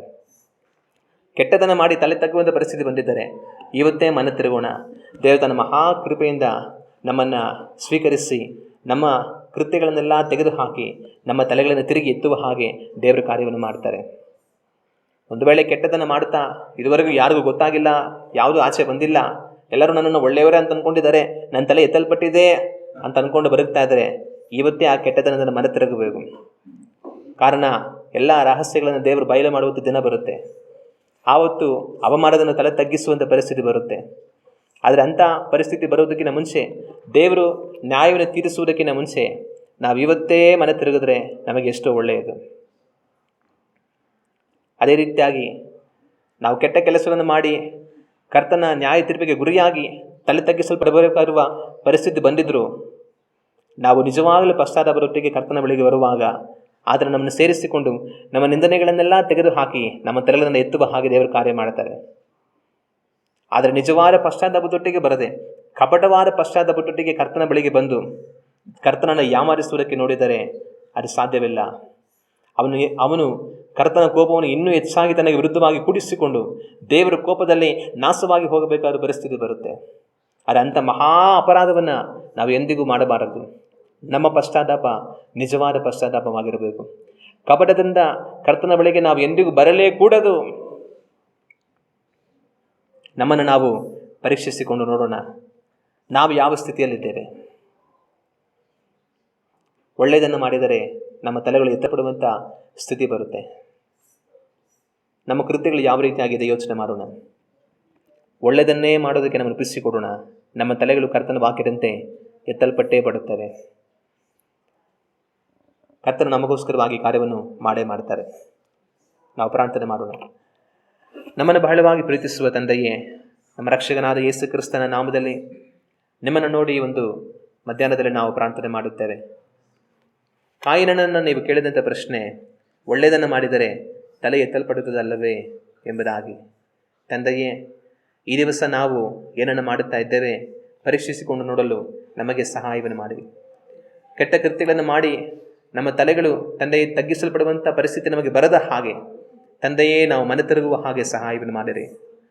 ಒಂದು ವೇಳೆ ತಂದೆಗೆ ಒಳ್ಳೆಯದನ್ನೇ ಮಾಡಿ ತಲೆ ತಗ್ಗಿಸಬೇಕಾದ ಪರಿಸ್ಥಿತಿ ನಮಗೆ ಬಂದಿದ್ದರೆ ನಮ್ಮನ್ನು ತಂದೆಯೇ ನಮಗಾಗಿ ನ್ಯಾಯವನ್ನು ತೀರಿಸಿ ತಂದೆಯೇ ನಮ್ಮ ಸ್ಥಿತಿಗಳನ್ನು ಮಾರ್ಪಡಿಸಿ ನಾವೇನು ಅನ್ನುವುದನ್ನು ಎಲ್ಲರಿಗೂ ತಂದೆ ನೀವು ತೋರಿಸಿಕೊಡಿರಿ. ನಮ್ಮ ತಲೆಗಳು ನಿಮ್ಮಲ್ಲಿ ಎತ್ತಲ್ಪಡಲಿ ಎಂಬುದಾಗಿ ನಾವು ಪ್ರಾರ್ಥಿಸುತ್ತೇವೆ. ತಂದೆಯೇ, ಒಂದು ವೇಳೆ ನಾವು ತಪ್ಪನ್ನು ಮಾಡಿ ತಲೆ ತಗ್ಗಿಸುವಂಥ ಸ್ಥಿತಿ ಬಂದಿದ್ದರೂ ಸಹ ನಿಜವಾಗಲೂ ತಂದೆ ನಾವು ಪಶ್ಚಾತ್ತಾಪಪಟ್ಟು ನಿಮ್ಮ ಬಳಿಗೆ ಬರುವಂತೆ ತಿರುಗಿ ತಂದೆ ನಮ್ಮ ತಲೆಗಳು ಎತ್ತಲ್ಪಡುವುದಕ್ಕೆ ನಮಗೆ ಅವಕಾಶವಾಗಲಿ ಎಂದು ಪ್ರಾರ್ಥಿಸುತ್ತೇವೆ. ಆದರೆ ತಂದೆಯೇ, ಎಂದಿಗೂ ನಾವು ಕಪಟದೊಟ್ಟಿಗೆ ಪಶ್ಚಾತ್ತಾಪವನ್ನು ಪಡಲೇಬಾರದು. ತಂದೆಯೇ, ಜನಗಳನ್ನು ಯಾಮಾರಿಸುವಂತೆ ಕರ್ತನನ್ನು ಯಾಮಾರಿಸುವುದಕ್ಕಾಗುವುದಿಲ್ಲ. ತಂದೆಯೇ, ನಾವು ಒಳ್ಳೆಯವರಾಗಿದ್ದೇವೆನ್ನುವಂಥ ನಾಟಕವನ್ನು ಆಡಬಾರದು. ಅವನ ಅತ್ಯಂತ ತಂದೆಯೇ ಕೆಟ್ಟ ತೀರ್ಪಿಗೆ ಗುರಿಯಾಗುವನು. ಆದರೆ ತಂದೆಯೇ, ನಿಜವಾದ ಪಶ್ಚಾತ್ತಾಪದೊಟ್ಟಿಗೆ ನಾವು ತಿರುಗಿಕೊಳ್ಳಬೇಕು. ಆ ರೀತಿಯಾಗಿ ತಿಳಿದುಕೊಳ್ಳೋದಕ್ಕೆ ನಮಗೆ ಸಹಾಯವನ್ನು ಮಾಡಿರಿ. ಒಳ್ಳೆಯದನ್ನು ಮಾಡೋದಕ್ಕೆ ನಮಗೆ ಸಹಾಯವನ್ನು ಮಾಡಿರಿ. ತಂದೆಯೇ, ಒಳ್ಳೆಯದನ್ನು ಮಾಡುವುದರಲ್ಲಿ ಸೋತು ಹೋಗಬೇಡಿರಿ ಎಂಬುದಾಗಿ ನಿಮ್ಮ ವಾಕ್ಯವೇ ಹೇಳುತ್ತದೆ. ಕರ್ತನು ನಮಗಾಗಿ ಬೇಗನೆ ನ್ಯಾಯವನ್ನು ತೀರಿಸುವನು. ಕೆಟ್ಟದಕ್ಕೆ ಸೋತು ಹೋಗದೆ ಒಳ್ಳೆಯದನ್ನು ಮಾಡಿರಿ ಎಂಬುದಾಗಿ ವಾಕ್ಯವು ಹೇಳುತ್ತದೆ. ಅದರಂತೆ ತಂದೆಯೇ, ನಾವು ಒಳ್ಳೆಯದನ್ನು ಮಾಡಲು ನಮಗೆ ಸಹಾಯವನ್ನು ಮಾಡಿರಿ. ತಂದೆಯೇ, ನಿಮ್ಮ ಕೃಪೆಯು ನಮ್ಮೆಲ್ಲರ ಸಂಗಡ ಇರಲಿ ಎಂಬುದಾಗಿ ನಾವು ಪ್ರಾರ್ಥಿಸುತ್ತೇವೆ. ನಮ್ಮ ಕರ್ತನಾದ ಯೇಸು ಕ್ರಿಸ್ತನ ನಾಮದಲ್ಲಿ ಬೇಡುತ್ತಿದ್ದೇವೆ, ಪರಲೋಕದ ನಮ್ಮ ತಂದೆಯೇ. ಆಮೇನ್, ಆಮೇನ್.